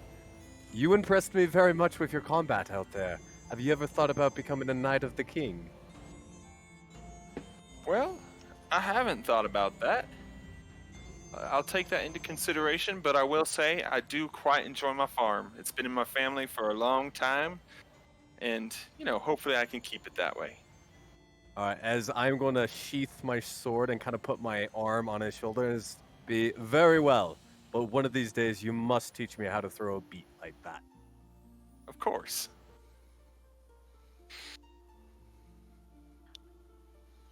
Were all three of these people wearing blue cloaks? Make an investigation check. And while she's doing that, is there still the fog going into the... The fog is continuing to funnel down into that hole. Anwin? 7. 7. They all were wearing dark blue cloaks. And you recognize that actually all three of them do have a strange mark, like a tattoo or a brand or something on their neck. The three of them, they all match each other. But you can't tell what the symbol means.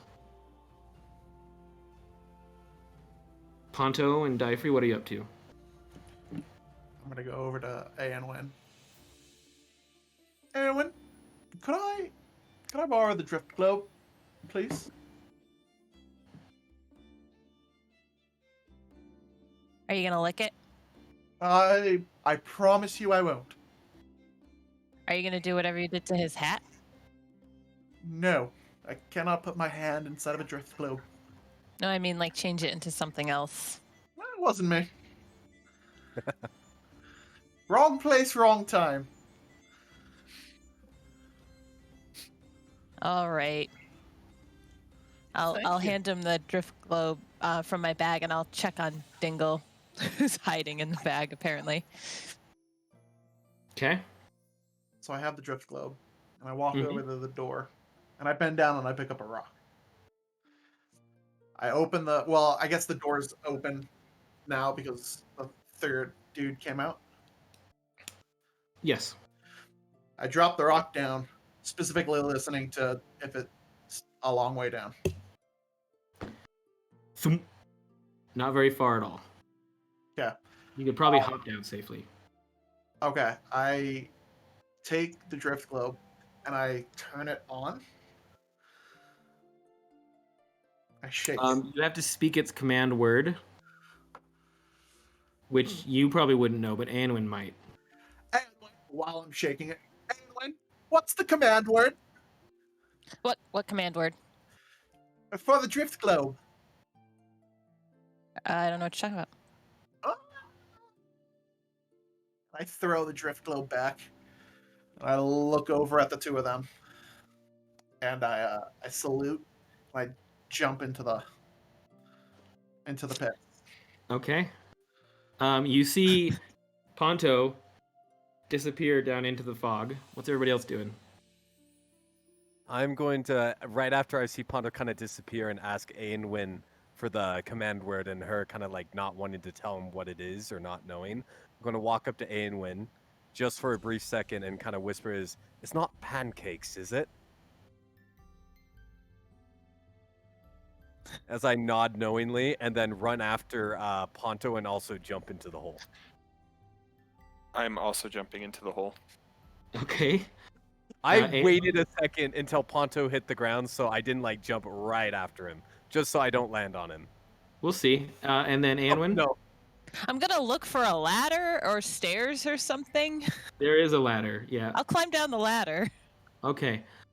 You climb down the ladder and find the other three all just kind of in a pile at the bottom of the ladder. How do you think they got up there? Well, I assumed they jumped, obviously, as I kind of like brushed myself off. Does that mean I directly landed on Ponto with all my armor and everything? No, you didn't like hit him, but you kind of stumbled when you hit down, and then you all kind of just like ended up in a pile down there. But you pick yourselves up, and you follow the source of the fog. Is anybody doing anything else, or just following it? Before we go any farther, I'm gonna turn to the rest of the group after I've kind of picked myself and brushed myself off, and just ask everyone, is everyone okay? We never checked to see if anyone was injured from our last encounter. Does anyone need any sort of healing? Are we good to continue? As I go to kind of check on Jeb.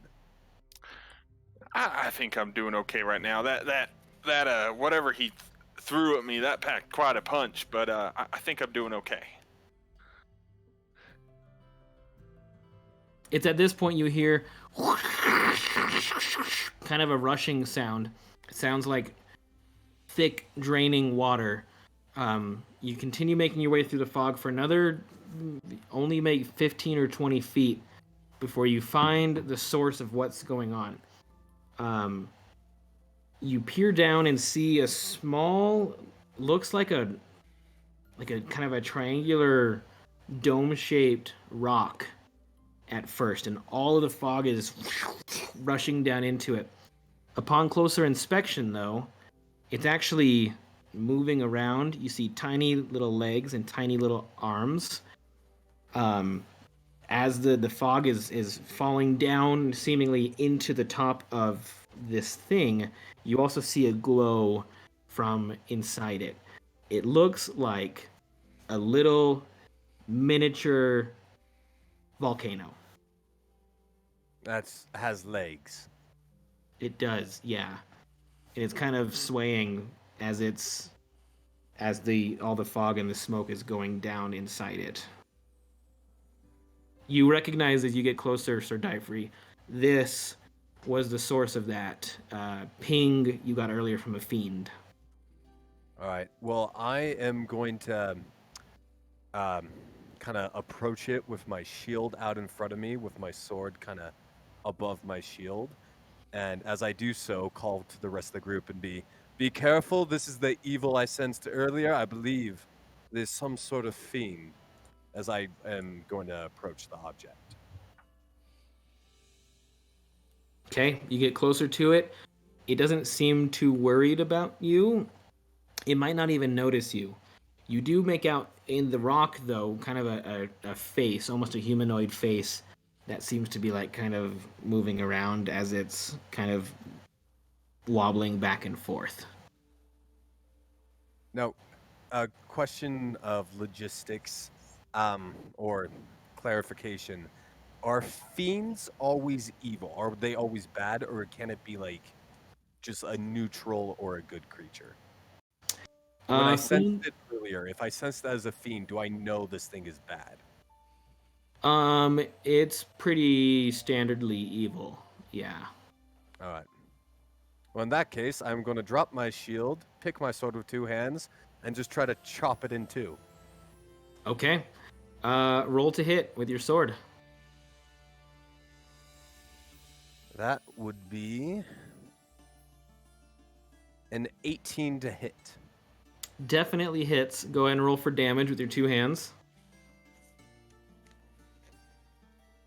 That would be 2 plus 3, that is a 5. Okay, it only then- had 3 hit Oh, points. sorry. So as the sword comes down, it kind of smashes and shatters into little tiny bits of hot, boiling rock. As you do, the fog kind of whips around for a second and then begins to dissipate. Not only around the creature, but in the underground chamber, and you don't notice the fog kind of moving towards it anymore. Over the next 10 or 15 seconds, the entire atmosphere around you seems to clear up almost entirely. What's everybody doing? Actually, no, not what everybody doing. We're going to go ahead and take our break, because we haven't taken a break yet tonight. So we're going to take a quick 10-minute break. But before we do, we need to give away our prize pack from BLNX Gaming. So here's how that's going to work. Everybody who is in chat with us, all you have to do is enter the magical keyword. You type in one word. You can type it as many times as you want, but you can only get entered once. The word for tonight's giveaway from BLNX is focus. Focus. Focus. So go ahead and type that. We'll be back from break in about 10 minutes here to pick up the story right here and see who the winner of the prize pack is from BLNX Gaming.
Hey everybody, and welcome back. Hoping you had a great little break there. We have a winner of our Blinks BLNX gaming giveaway. That winner is Full Metal Bobbin. Full Metal Bobbin, you're gonna get in contact. We'll have our community manager, overseer, Kelsey, reach out to you, grab your information, and then you can get in touch with BLNX to get your prize pack for free. Again, it's worth over $150, which is really a lot. Reminder for everybody else, head on over to their website, get 30% off site-wide with coupon code Feywild. They are awesome. Their products are awesome. I personally stand by them and love them a lot. And they kick right when you need them to. So everybody go grab some of these. They've also got hats and shirts and all sorts of cool stuff. Very cool company. blnx.com. And then use coupon code Feywild at checkout for 30% off. We have one more giveaway we're going to do at the end of the night. And thanks for sticking with us so far and through the rest of the show. So a $15 gift card from our great friends over at Easy Roller Dice. And that'll be at the end of the show, which will probably be about an hour or so from now. Maybe less, maybe more, depending on how things go. It's going to be a little bit of a later night. Thanks for sticking with us. Things got a little crazy before the show as far as preparing and all that, so it's not quite as tight as it normally is. But also, that's D&D, and it's really hard to predict how things will go. Those of you who have played D&D probably know that. If you're enjoying our show, if you're liking what we're doing and you want to support us, you can check us out on patreon.com/FeywildGame. Patrons can help to design the different stories we tell and assist in the creative process. You also get your names in the credits at the end. Legendary tier Patreons at the very, very tippity top also get to participate in private invite-only one-shots that are set within our gaming world. We're actually doing one of those coming up here in just a little bit called The Quest for Dark Chocolate. So we're going to see where that story goes, and that'll be fun. If you want to get in on the action, patreon.com/FeywildGame. Also, while we're talking about it, on Twitch, you can actually get a free Twitch subscription every month. If you are an Amazon Prime customer, you get a free $5 credit to get put towards any channel at all on Twitch, and we think you should put it towards the League Esports, where we are right now. So if you're an Amazon Prime customer, you get one for free. Just make sure you re-up that every single month. And if you're not an Amazon Prime customer, you can just go ahead and pay the $5. That goes to help support them and what they're doing and the things they're doing in the community. We think they're awesome people. We think they do great work, and we would love to have you support them as well. Okay. All that being said, let's hop into the second half of the show. Again, make sure you stick around until the end for our giveaway from our good friends at Easy Roller Dice. Okay, we're going to pick right back up where we were, which is you have just destroyed the tiny little volcano demon, fiend. Smashed it with your long sword. The fog has seemingly dissipated around you. You're all still down in this underground chamber. What's everybody doing?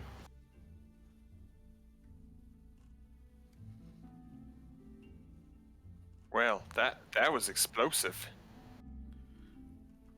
To be honest, I did not expect that to be so easy.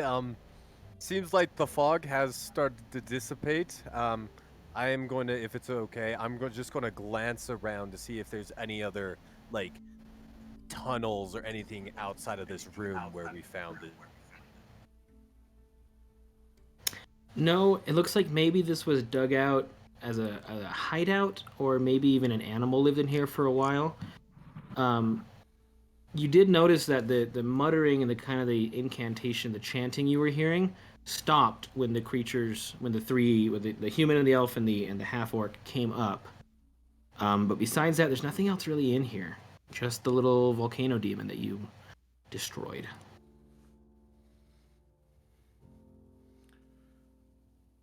Well, I'd like to see how the swamp looks without all the fog. So I'm going to go back up. And I'm going to go over and climb the ladder. I am Okay, going so to you're follow him. starting to make your way out of the underground chamber. Okay, are you all heading out then at this point? Yep, I'm going. Yep. Okay. So you all leave, kind of back the way you came. You find the kind of makeshift ladder, climb your way up, and you notice as you're getting up that the fog has actually lifted. You can now see quite a ways. You're still in kind of a dense swamp, and the stench is still there, and it's still darker here than is typical. But for the amount of tree cover and everything, it actually makes a little bit more sense now. The kind of pressing fog isn't there anymore. There's still kind of a light mist hanging above the ground, but it definitely feels much more natural than before. Well, I turn over to Jeb. Jeb, do you recognize the place now? DM, do I see anything that I recognize? Any paths that I'm familiar with? Roll a perception check. Oh no. Okay. Ooh, that is an 18. Okay, with an 18, you glance around, and yeah, you actually do recognize where you are at this point. As you used to fairies probably, okay. As you used to move fey creatures into and out of the Feywild, you got used to a couple different kind of milestones is probably not the right word for it, but landmarks. A couple different landmarks, like a tree that looks like this and a rock that looks like this. From where you are now, you actually know how to get home. Yeah. Yeah, it's just right down this path. I've been here before. I've been here a couple times now. I'm almost home. I'm happy for you, Jeb. Would you like us to escort you to your house? Normally I'd say I could take it from here, but I think that that big creature may still be in the area. I would like some assistance. All right. I am going to suggest to the group that we follow Jeb to his household. Sounds good to me. All right. Lead the way, Jeb. All right, I'm gonna start heading down the path back towards my home. Okay, make a survival check to try and find that familiar old path. Okay, that's not bad. That's a 16. Okay. You are able to kind of remember, vaguely where you're heading. You always got like kind of a little bit lost. The way into and out of your home, it was just like kind of like there was just like a spot between two trees, and if you happened to walk there, you were back at the edge of your farm, and then if you walked through it, you were back here. And so you're kind of trying to feel your way around. You do, however, notice more of the huge creature footprints on the ground near you as you're continuing to try and find your way home. You look at them and they actually do look pretty fresh. I think we're gonna want to be a bit quiet now. These prints look pretty fresh.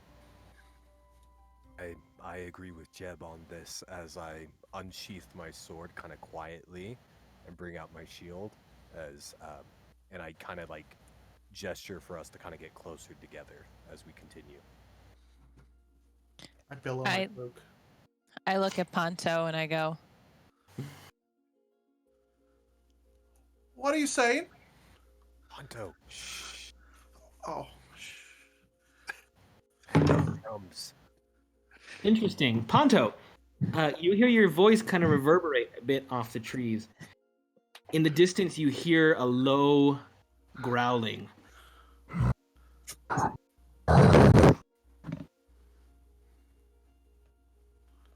Oh, someone's stomach is rumbling. At this point, if we need to offer a sacrifice, I think Ponto is the right choice. Everyone in agreement? Say aye. Aye. Sure. All right, great. Ponto, why did you talk so loudly? It knows where we are now. The sound is getting closer. We need to move, and we need to move now, as I gesture for us to start kind of like running. I am going to start running. No one else is. I'm gonna follow along running. Yep. Okay, where are you all running towards? I am going to run away from said sound. Okay, make a perception check. Oof. This big oof. Ooh. Huge oof. That's a 3. That sound came from all around you. Pick any direction you want. You have no idea if you're running towards it or away from it. Jeb, I say we run towards your house. So you lead the way. Oh, okay then. And I'm gonna just try to pinpoint and run towards the house and just start going. Okay, make a survival check at disadvantage since you're moving quickly. Ooh, that's already not looking too hot. That's an 8. 8? Yep. Okay. As you're running through it, it's hard to kind of keep track at this point of where you are. You're finding yourself kind of doubling back and being like, oh no, like wait, this tree over here. You can make one more attempt. Okay. Nature or survival check at disadvantage. That's a little bit better. That's a 10. Okay. You do get back on the path. And you do start to see like you're almost home free. You can actually see the 2 trees that you know if you walk through is safety. It's at this point off to the distance though. You see what looks like kind of antlers of like an elk maybe, but probably 4 or 5 times that size. You see a large, dark, hulking figure dart in and out of trees in the distance, heading your way. What's everybody doing? Well, what did you say it was? Or what did you say we saw? Specifically, Jeb saw large antlers and some large figure moving very quickly, kind of in and out of the trees, and it's kind of making its way towards you. It's probably about 200 feet off at this point, but it's coming very, very quickly. Okay, I'm gonna point it out to them. I'm not gonna yell it for the sake of my microphone and everyone's ears, but just really loud. I'm gonna point and yell and just yell, "Moose!" and keep running for the portal or for the trees. Okay, what's everybody else doing? As I am running with Jeb, I'm going to call to him, Jeb, toss me a turnip! I will, yeah. I'll reach in and as I'm running, grab a turnip and just throw it up in the air behind me. Oh, I'm throw going me, to attempt to throw catch... me a beat. Just I will throwing also yell. vegetables back. I'm going to attempt to catch said turnip. Okay, as you reach up to catch a turnip, go ahead and make a dexterity saving throw. That would be... Give me 1 second. I always have to check. That would be a 17. Yeah, you snatch it right out of the air. Now, As you're doing this, though, Yes. you continue to hear as the creature is now moving its way towards you. You all look instinctively at the source of the sound, and you see a bright blue glowing coming from where its face should probably be. You catch glimpses of fur and limbs as this thing is continuing to make its way towards you. It is definitely closing in on you. You've got maybe 10 seconds before it's on top of you all. What are you doing? Real quick, my character, I believe I have this ability. I just want to make sure. When I pick up a weapon, I am proficient at it, correct? I think you're proficient in martial weapons because you're a paladin, which would be every weapon. Yeah. All right, if that goes to every weapon, I would like to use Veggie Strike, please, if that is possible. Yeah, veggie strike is it's a simple weapon. You don't even need your extra proficiency for that. All right. Okay. So you're doing what with it? I am going to stop running, turn, and just chuck the turnip at wherever I think like the blue. You said the by its face it has like the blue light. I am just going to put everything I can, all the strength I can, into just chucking this turnip at the moose. Okay. What are the other three of you doing? I'm gonna look over at Jeb. I'm gonna say, "Oh, Jeb, we will hold off the beast. You run, but I'm going to need your hat."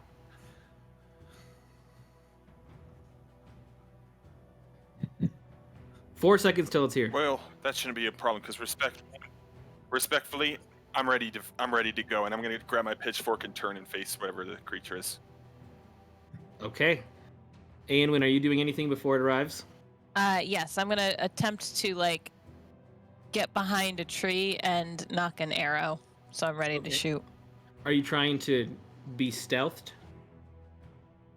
No, I'm just trying to be harder to see.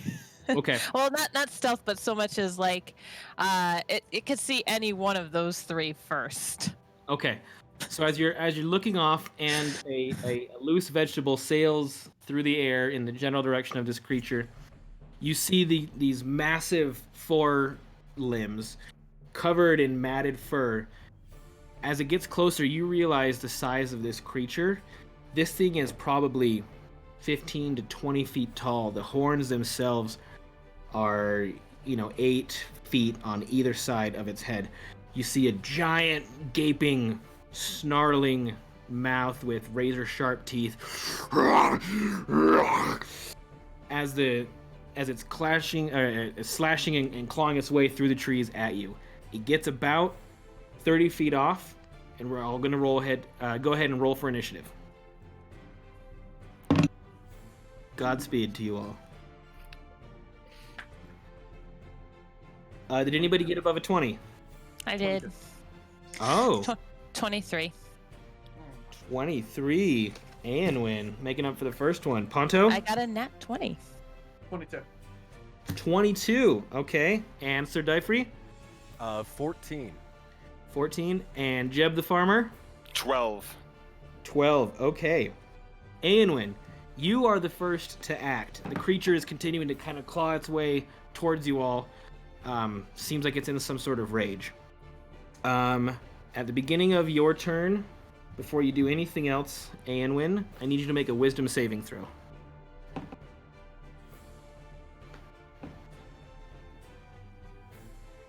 Uh, 17. Okay, you're fine. What would you like to do on your turn? I would like to shoot a grasping arrow at the creature. Okay, so that do you still roll to hit? I'm trying to remember the rules on the grasping. I do. Yep. And if it's hit, it takes an extra 2d6 poison damage. Its speed's reduced by 10 feet. And then it takes 2d6 slashing damage the first time on each turn it moves a foot or more. Okay, go ahead and roll to hit.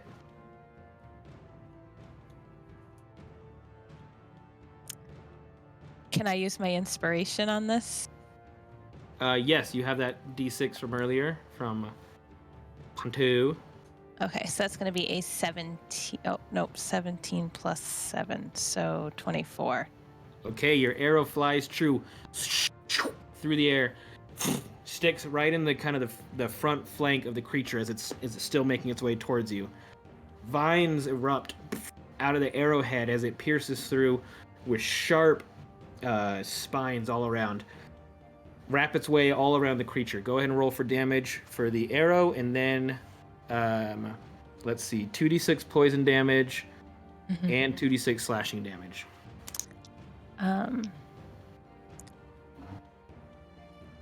It is 9 for the arrow's damage, and then 8 for poison. Okay. And then at the beginning of its turn, it'll take 2d6 slashing damage if it moves. Yes. You've also slowed it down by 10 feet per round, which is quite a bit because this thing is very, very fast. Okay. Excellent turn. That's a great hit. Anything else you're doing, Aenwyn? Telling Dingle to hide. Okay.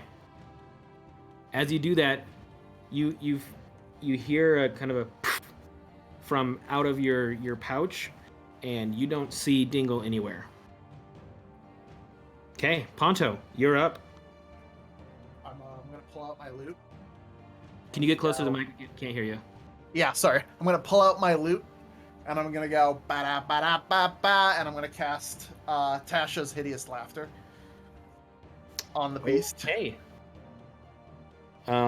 Let's see. So Tasha's Hideous Laughter. A creature with an intelligence. Okay, great.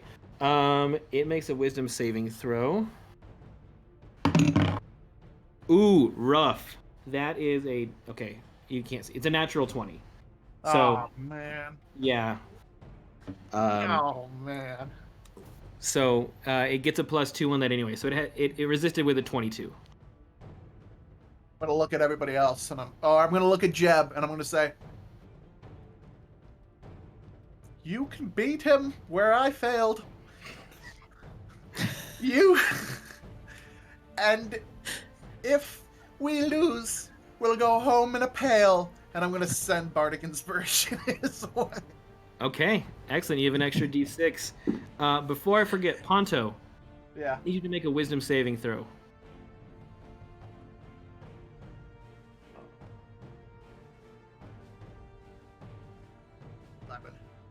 11? Okay, you would have succeeded, so we'll keep all that. Okay, cool. It is now the Morwood's turn. So, as it makes its way, you kind of see it like tear an entire tree just off with its claws. You all get a good look at it now as it kind of hunkers down and lets out these crazy, loud, guttural kind of screams and screeches. You all get a good look at the creature. A long snout, like a wolf almost. Ears that come down to a point off the back of its head. It is just a huge, hulking mass of muscle and fur.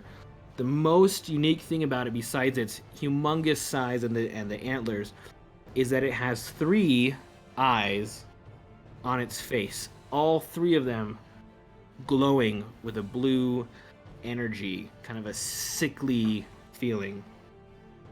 This is what you see. So for size and scope, that is the size of the creature who is currently hunting you. That is gnarly. On the Morwood's turn, it is going to move, continue kind of rampaging forward. Let's see. So, as far as geographically where we are, and when you were behind that tree, Jeb, you were just about to kind of get out of the exit. And Ponto, where are you and Sir Dyfrey? I was right next to Jeb. Okay, so you two are kind of off to the side back here. Anwyn is kind of in the center of this area. And how close were you to Jeb, Sir Dyfrey? Well, I actually am probably the closest to the beast since I stopped and threw the turnip. So I stopped running with them, planted my ground, and chucked the turnip at him. That I That's assume right. just kind of dinked him in the head and like fell to the side. It didn't even. He was still too far off. They're so light you can only throw them up to 30 feet, and it was still like 60 feet away when you threw it. You threw it in like the generally right direction. That being said, the Morwood makes its way towards you and is going to make a series of attacks against you. Dyfrey. First off, it's going to make a claw attack against you with one of its forearms. That is a 12 plus 7 to hit, 19. That does indeed hit, barely. Okay. That's going to be 1d10 plus 4 for damage. Okay, that's 6 slashing damage from the first claw attack. Then it makes a second claw attack with its other arm with a 17 plus 7 to hit. So 24 hits, yeah? Yep. Okay. That is a 6. It's rolling really low on the damage right now. 6 more slashing damage. And then it goes to make a bite attack as it's just kind of like gnawing right at you. That is... Ooh, that's only an 11 to hit. Is that going to hit? No. Okay, so both slashes hit.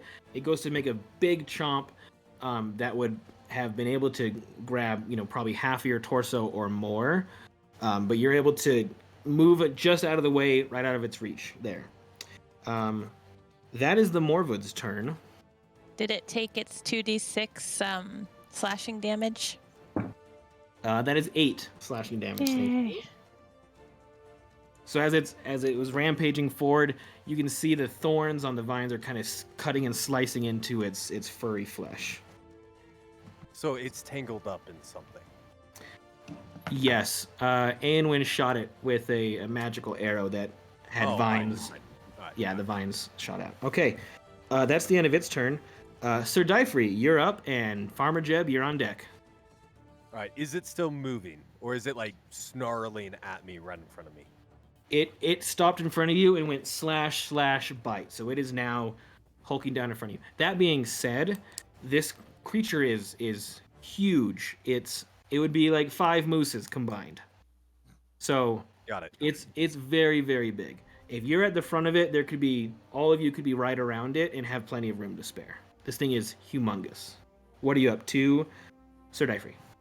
All right. I am going to attempt to cast a spell, and I'm going to cast my command spell and command it to grovel before me.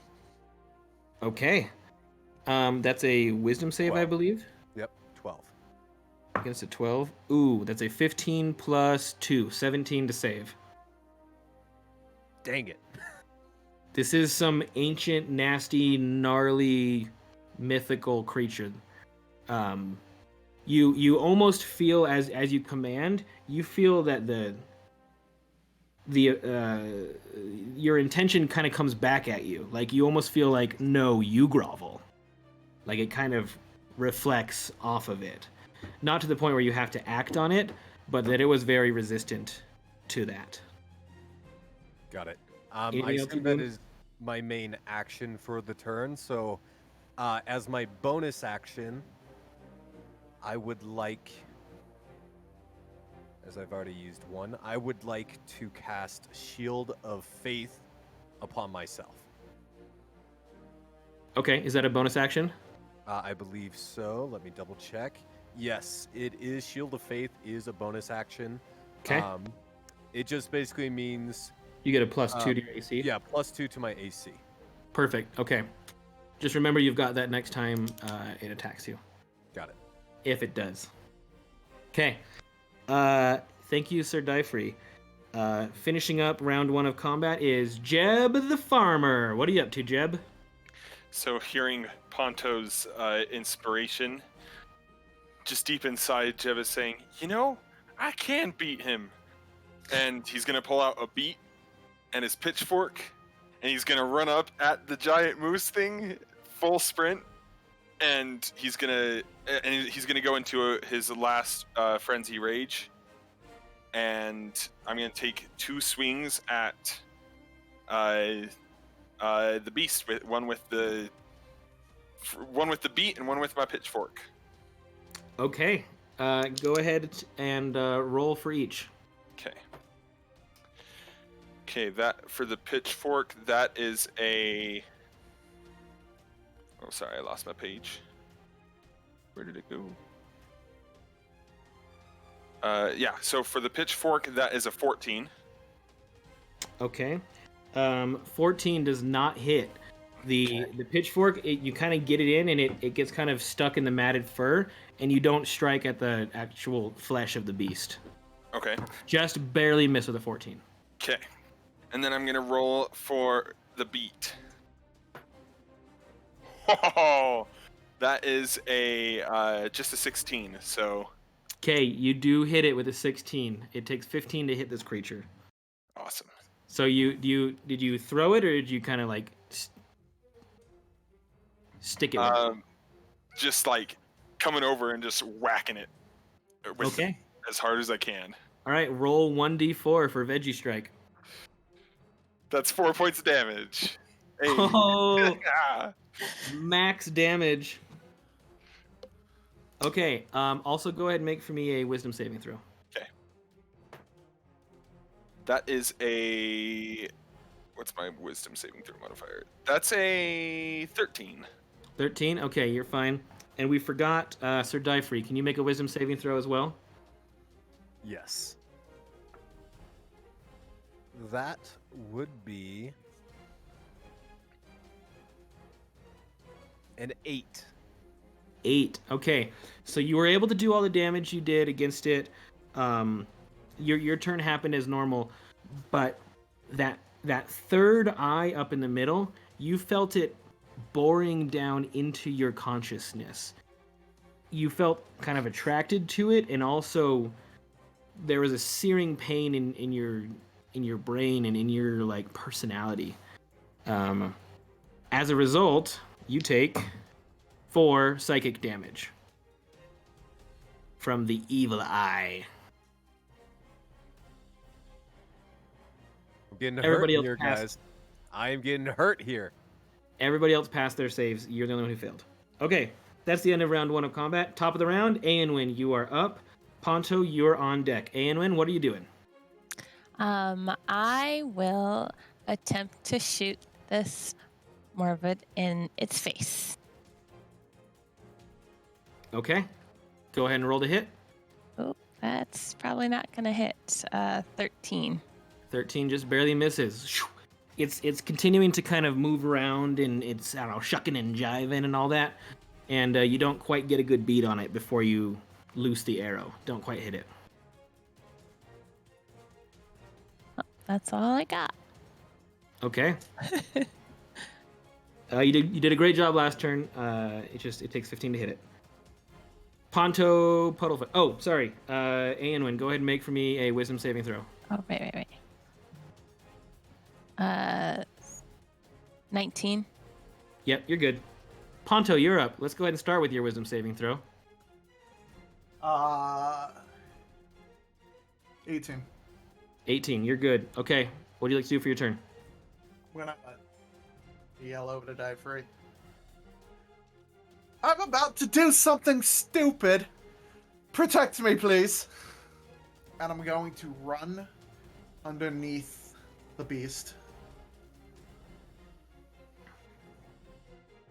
Take out my drum, dropping my loot where I was.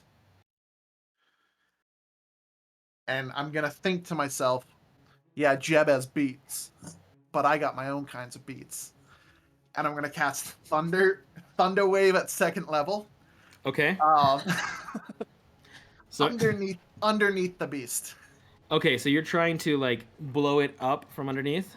Yeah. Okay, and that's every creature within how close has to make a dex save against that? That is it's a 15-foot cube originating from me.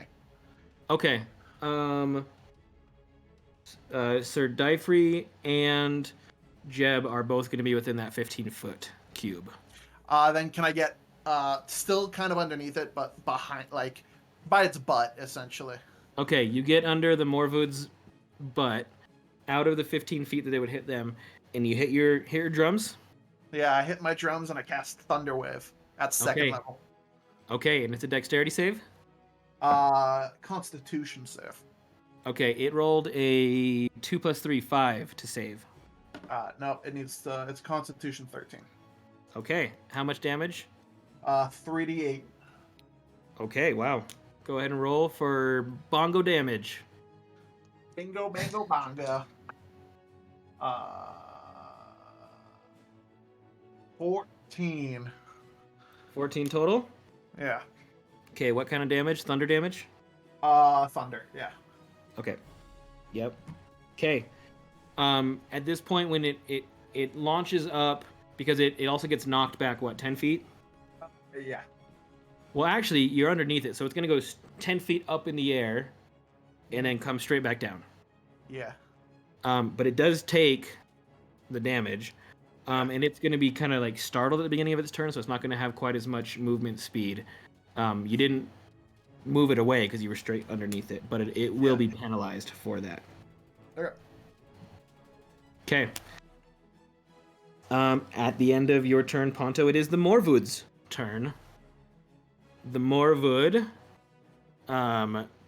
will move off, like it'll kind of take a couple steps back, look at you directly, Ponto, and you feel a searing evil energy piercing down into your soul as the middle eye begins to pulse.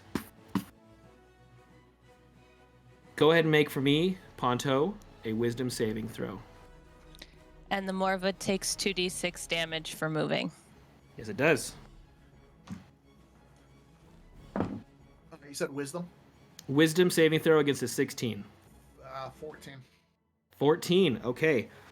Ponto, you feel your limbs starting to kind of seize up, and you almost lose consciousness as the pulsing rhythm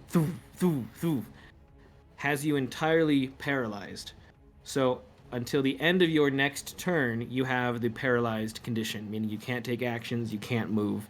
You're basically just kind of frozen in time. Sure. That 2d6 slashing damage is 4 more. Okay. And yeah. It's looking hurt. It's still definitely moving around, and it just did this concentration attack against Ponto. Dyfree, you're now up. What are you doing? First, do I have to make a saving throw? No, because it had a passive thing, and then it focused all of its energy on Ponto. So you do not. All right. I assume for my action, if I use my lay on hands pool to heal myself, that would be my action for the turn. Correct? Correct. All right. So instead of that, I am going to attack it without my shield, so a 2-armed strike. And then my question to you is I have the inspiration dice, or the inspiration die that the chat has so graciously bestowed upon me. Thank you, Yes. chat. Does that mean I rolled a hit at advantage, or I roll my damage at advantage? I assume hit. Okay, anytime you're going to be rolling a d20, you can roll that d20 at advantage, or you can use it to re-roll a d20 that you didn't like, or you can just add +3 to any other type of roll. I would like to roll at advantage to hit. Okay, go ahead and do so. So that means I roll twice, right? You roll twice and take the higher of the two. All right. Well, in that case, I got a nat 20. Plus Really? 5. I got a natural 20, and then I get my +5, so that's a 25 to hit. Okay, because it's a natural 20, it's a critical hit no matter what. So that means your rolling is all over the board. It's That's okay. how you know it's a good dice. It's not. It doesn't play favorites. Yeah. Okay. So what you're gonna do is, let's see, what's your normal damage here, Sir It's Dyfree? 1d10 plus 3, I believe, for the two hand. Okay, with the two-handed, yeah, it's 1d10 plus 3. So roll 1d10 plus 3, and then add an extra 10 to that, because the second, basically, you double your dice, and then we maximize those. All right, So 1d10 plus 3 plus 10. 1d10 plus 3, so that'd be 4. 14 is, I believe, what I would get, and then Plus- I would. Well, Plus 10. 1d plus 10 because of the critical hit. Yeah. So 14. What did you roll on your 1d10 roll? A 1. Ooh! Thank goodness we're maximizing those crits. Okay, Yeah. so 14. Okay, go ahead. And then do I roll again? No. So you already got the extra plus 10 for the critical hit damage. That being said, as a paladin, you do still have the ability to smite. Yes, I On am a using successful Divine hit. Smite. For my Okay. last spell slot, I am using Divine Smite. Okay. Let's see. I believe that's 2d8s. It's 2d8 radiant damage. Are you doing it at first level or second? Oh, you can only do it at first level. I can only So do yeah, it first. that's an extra 2d8 radiant damage.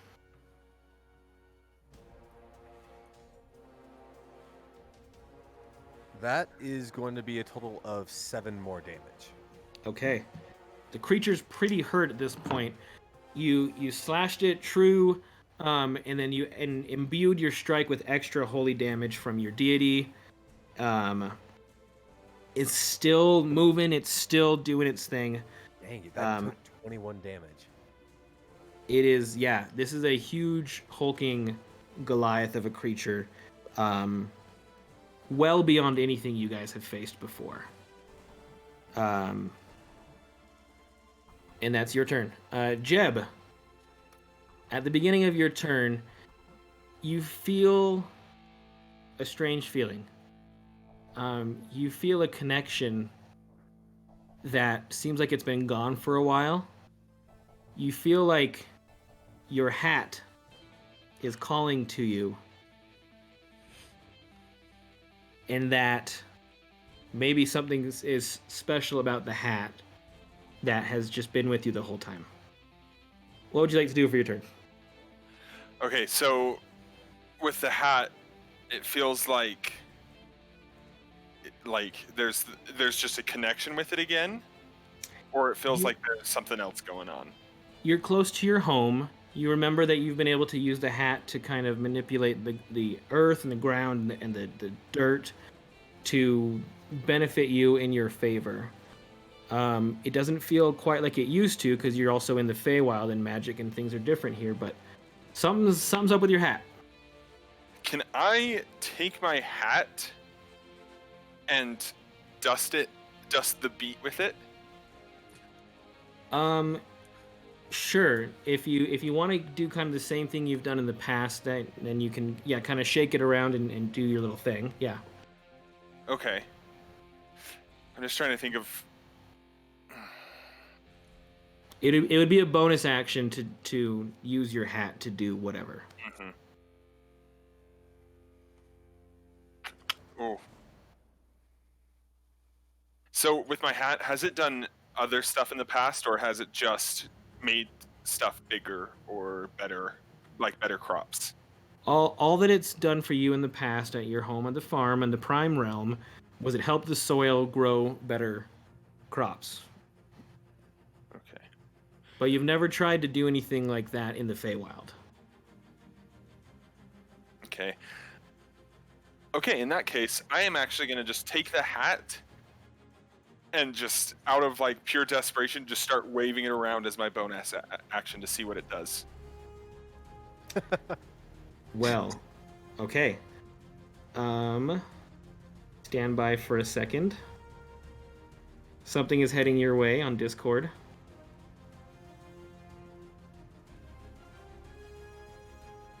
As you begin waving your hat around, the ground beneath you starts to kind of rumble and rattle. You see little specks of dirt and mud kind of shaking up from the ground.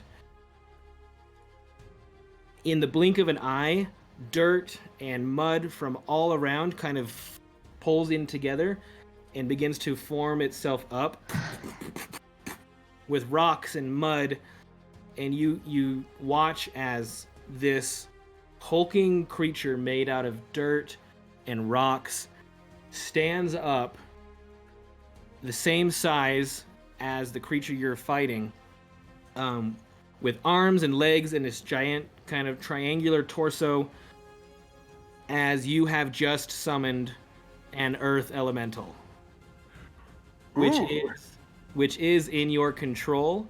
It acts on your turn. You have full control over it. You can spend your action to have it attack on your behalf.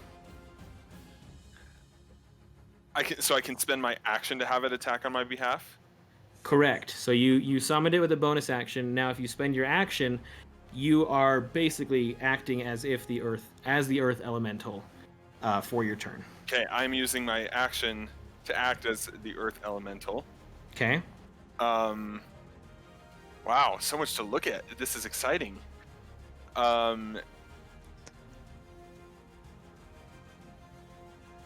Okay, yeah. So I'm just gonna have the elemental take 2 slam attacks. Okay. And before I roll, I have a question. Can I apply my inspiration dice or my inspiration die to the elemental's attacks, or is that just my attacks? It's an extension of your hat, which is an extension of you, so yes. Awesome. Okay, 2 slam attacks. He's going toe to toe. Okay. So this big hulking rock monster goes to make a smashing fist attack down on the top of the creature. Roll the hit on the first and second. Okay, that's a 12, but I'm going to use my inspiration dice to see if I can boost it up. Yes, that's a 6, so that is a 18. 18 hits. It only needs a 15. Awesome. And then this is so exciting. So for the first attack, that is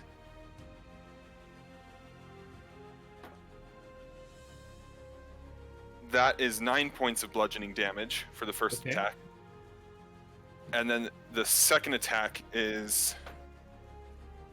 Oh, that's a non-natural 20. Definitely hits. And that will be...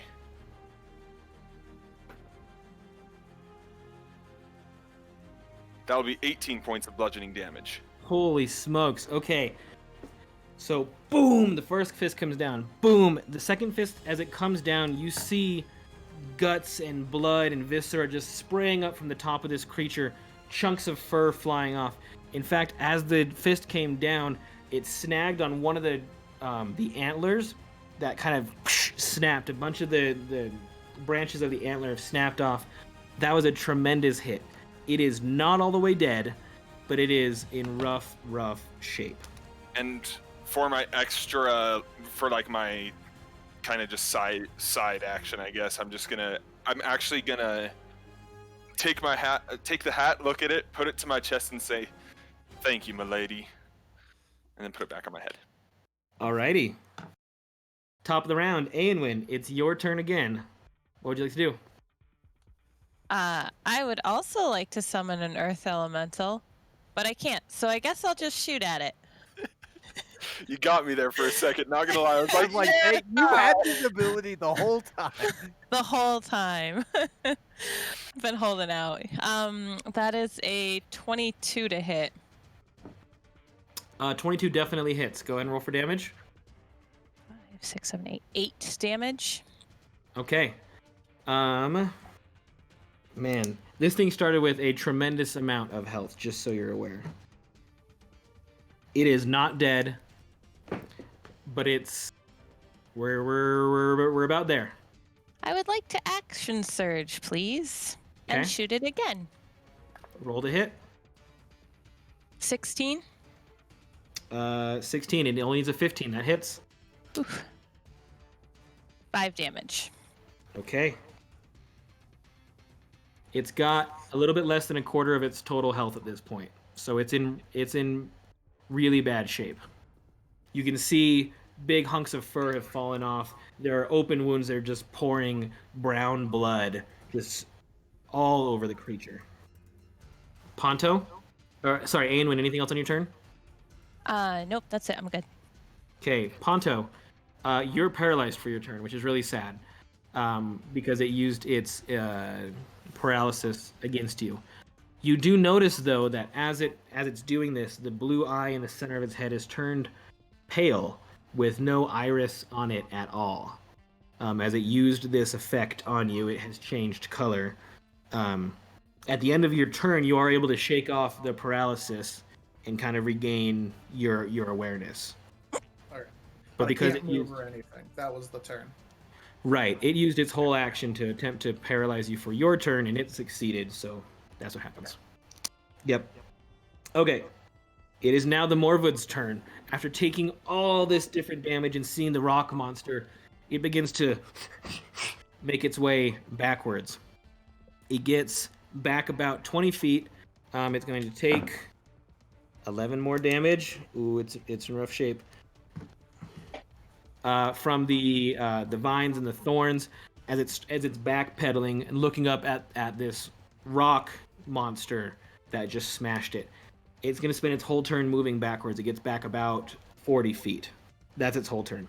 Dyfree, you're up, and Jeb the Farmer, you're on deck. How far away from it is it? How So far away is it from me? It moved back 40 feet at this point. It's retreating as fast as it can. All right. Let me see what my speed is. Give me 1 second. It's probably All right, 30. So I have 30 plus 5 feet of reach, so I can't get to it, I assume. Correct. It's backpedaling as fast as it can. You can get almost up to it. You could throw something at it, but you're not going to be able to reach it with your sword. All right. I am going to... if I get closer to it, that doesn't affect... As long as I am within range, I can throw my dagger at it. It doesn't change like how much I need to hit it, I assume. Right? Correct, as long as you're not super far away from it. I feel like I'm hearing an echo also. I don't know if that's happening or not, but... Sorry, go ahead. All right. What does 20 in parentheses 60 mean as far as range? Does that mean Okay, that means you can, if you throw it, if you're within 20 feet, you roll normal to hit. If it's 21 to 60 feet, you're attacking at disadvantage because it's long range. All right. Well, in that case, I'm going to move as close as I can, so 30 feet, so I'm within 10 feet of it, and attempt to throw my dagger basically at its face. Okay, so you run up, throw the dagger. Go ahead and roll to hit. That is going to be a 15 to hit. 15. Its armor class is a 15, so you do barely succeed on hitting. Go ahead and roll for damage. All right, and then that is 1d4 plus 3. So I did 7 damage. 7. 7. I got a 4, then plus 3. That's 7 damage. It is clinging on to life by the smallest fraction imaginable. An 8 would have ended the creature. All right. 7 takes it down to 1 HP. Can I do something for my bonus action? Do you have any bonus actions available? I just like to say something. Okay.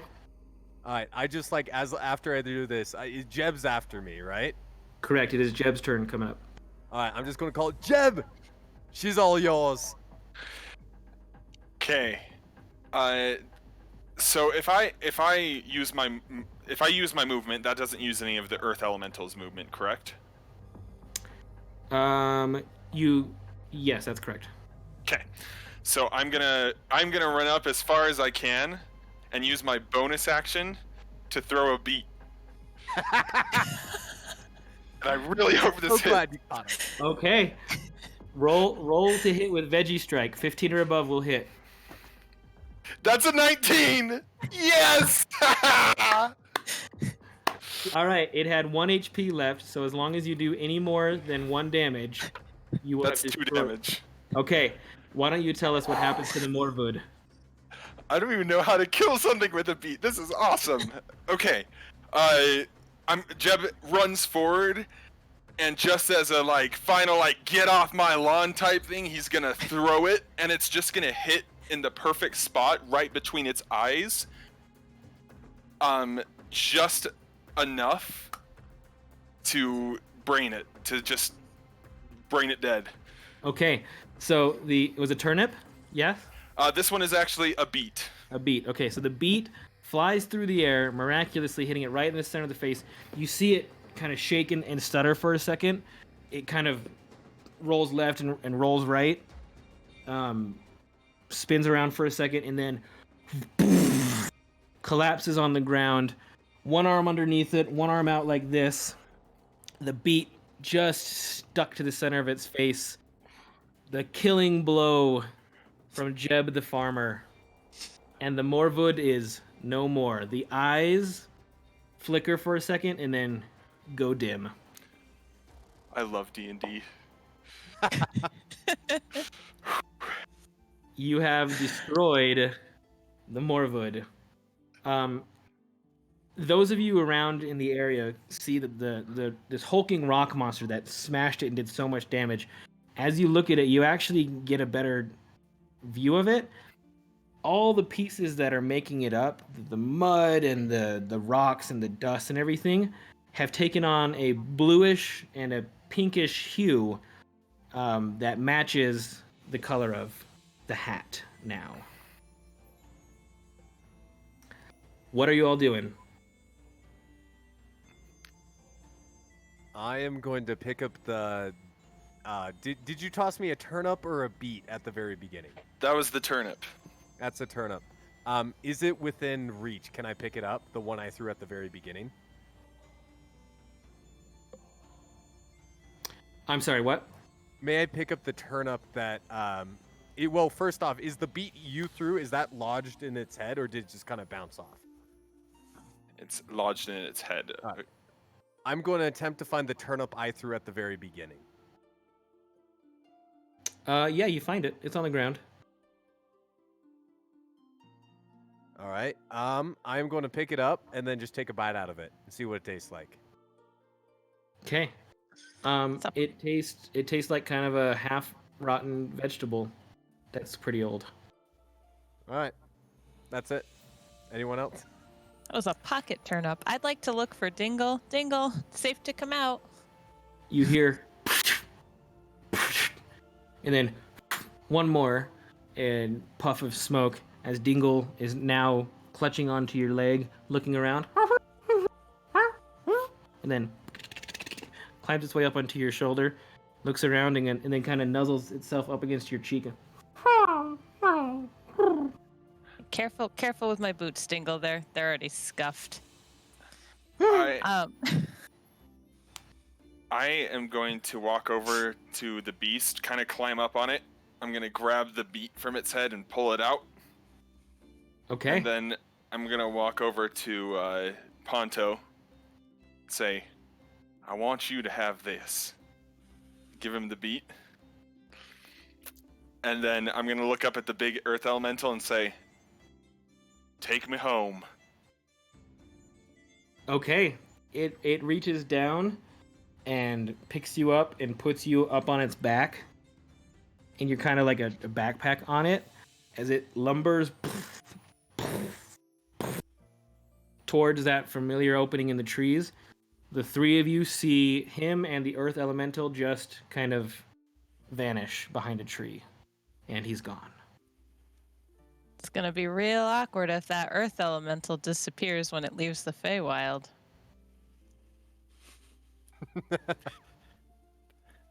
And I'm just looking at the beat. Another single tear comes down my face. Okay. And I put the beat in my bag of holding. Okay. The creature is there. You do feel this magical presence around it, especially around its eye. Is anybody going to approach it or do anything like that? You saw the farmer pluck the one vegetable from its face and leave. Is anybody else going to investigate it or do anything like that? If it's okay, after I spit out the rotten turnip that I ate, I am going to approach it and kind of nudge it with my sword, like where the eye is, if that makes sense. You said it was glowing or flickering, right? It was, yeah. As you kind of poke it with your sword, you are able to kind of actually get in and around it, and you're able to extract that eye. It kind of rolls out like a big glassy marble and just thump, thump, thump, and rolls on the ground towards you, landing at your feet. I am going to pick it up. Okay. You now have the mystical evil eye of a Morwood. As I pick it up, can I show it to Ponto real quick? Yeah? And just be, hey, Ponto, my drift globe's bigger than yours. I go over and I attempt to lick it. Dyfree, are you doing anything to stop him from licking it? I'm just going to kind of like bring it back and say, oh no, this is one orb you're not going to be licking. You feel a weird pulsing energy coming from that eye. It is actually an artifact or it's a magical item that you'll be able to utilize. Whoever ends up claiming it. So, and I'll give you the details on exactly what it does. You'll have to spend some time kind of getting used to it. Whoever takes it, but it's very, very, very valuable. The third eye of a Morwood is one of the most sought after mystical items, especially in the Feywild. This creature was well out of your normal range of abilities to take on. That Earth Elemental really wrecked it. By the way, Ponto Puddlefoot, Yes. throughout the battle, you didn't mention it to anybody, but Dingle was actually hiding underneath your cape of billowing the entire time, just kind of ducking in and out, trying to watch things. Of course, I was protecting him the whole time. Well, with the fog cleared up and the Morwood slain, you're all able to regain your bearings and once more head straight. You walk for a few hours through the swamp, which is now still a swamp, but it's much more friendly. There's no fog. You're able to move without any sort of issue besides mud on your feet and stuff like that. And you pass to the end of the swamp, and off in the distance, you can see a jungle. You hear the calls of jungle birds. There's a word for that. Tropical animals and off in the distance as you've made your way closer to where you believe is the home of the Eladrin. And that is where we're going ahead and end our story for tonight. Thank you all so much for playing. Everybody in chat, make sure you stick around. We have another giveaway to do at this point. So the giveaway is a $15 gift card from our good friends over at Easy Roller Dice. You can use it at easyrollerdice.com. Let's see. I'm trying to see what the keyword is for it. The keyword is critical. So go ahead and enter the word critical into chat, CRITICAL. You can enter as many times as you want, but it's only ever going to count once. So the word critical, that should be open now. We'll let that run for a minute or two as we all say our goodbyes. First of all, I want to thank our friends over at TLE, especially Kelsey, Sean, and then Danny, for stepping up with all the craziness that happened tonight and the delays and everything else. You guys really did some amazing stuff, and we absolutely appreciate you helping us to make sure the show still happened. It went out on time. Things were a little wild. I don't know if you guys could tell from your side, but it was really crazy on my side. But huge thanks to everybody who volunteered and stepped up to help out. We love you guys over at TLE. Also, Joey, thank you for being an awesome guest player. Joey is experienced as a dungeon master, and maybe we'll all get to see some more of his dungeon master skills in the future. Who knows? Joey, you did a great job. Do you have any thoughts on this experience here? I honestly just want to say thank you. I had so much fun. That was an absolute blast. I've had the chance to play with actually all three of you guys before, and this was like top of the experience. So thank you, and also thank you to all of you in chat for participating and making it a fun ride for all of us. So you guys rock. This was a lot of fun. With an Earth Elemental at your disposal, I cannot believe you decided to finish the legendary creature with a single vegetable. That was epic and beautiful. Mwah, chef's kiss. Absolutely love it. Do you have any projects you're working on? Anything coming up you want to pitch? Anything you need to talk to us about? No, not that I know of. Yeah, I have a lot of things that are like I hope are coming in the future, but nothing that I can really report on right now. So just keep an eye out, and I'll be in the community. So I'll let you guys know. Okay, perfect. Jen, you want to say anything on the way out here? Just a thank you. Thank you, everybody. Thank you, Jen. Jake? Yeah, I just want to give a shout out to our DM. He's been working hard. Cameron's the best, and he rolls with the punches. And then a thank you to BLNX, who kept our dungeon master awake. Holy smokes. I absolutely would not have survived today without all the extra energy and focus I got from them. I know that sounds like a pitch, but it's absolutely true. Yeah, it was tough to get all this together at the last second and to redo and undo and redo a whole bunch of stuff at the last minute. Yeah, thank you, BLNX. Thank you, Jake. James, Ginger, anything else you want to say on the way out? Yeah, first off, thank you, chat, for giving me the inspiration die that came in clutch there at the end, especially with my terrible rolls throughout this whole series. It has been an adventure. If you want to follow me on Twitter at Ginger Vortex, I'm going to be posting things about Chaos of the Feywild and leagues and things happening at the League Esports. So go check that out. I just made the account, so if it says 0 followers, that's the one.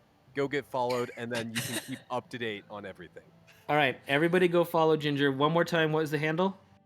Ginger Vortex. At Twitter? At Ginger Vortex at Twitter. On Twitter. Yep, so twitter.com/Ginger Vortex. Everybody go follow him. He's a lot of fun. He's got a lot of awesome, fun things to say. Okay, two last things. Chat has decided through a poll that they are all eating their vegetables from now on. So good job, chat. And then, second of all, the winner of our $15 gift card giveaway from our friends at Easy Roller Dice is Just Jay Wild, which is awesome because he's our good friend. If you saw last week's show, Wild actually was our sponsor who did the giveaway there, and Jay is one of the owners there. And he's been a supporter all night long, and we might see him again in the future here. Congrats to Jay for winning that gift card from our friends at Easy Roller Dice. Okay, with that being said, it is super duper late, and some of us, like Jen, are over on the East Coast, so we're going to say goodnight. Thanks for coming. Thanks for playing. We love you all. And the plan is to see you in 2 weeks for the next episode of Chaos of the Feywild. Good night, everybody.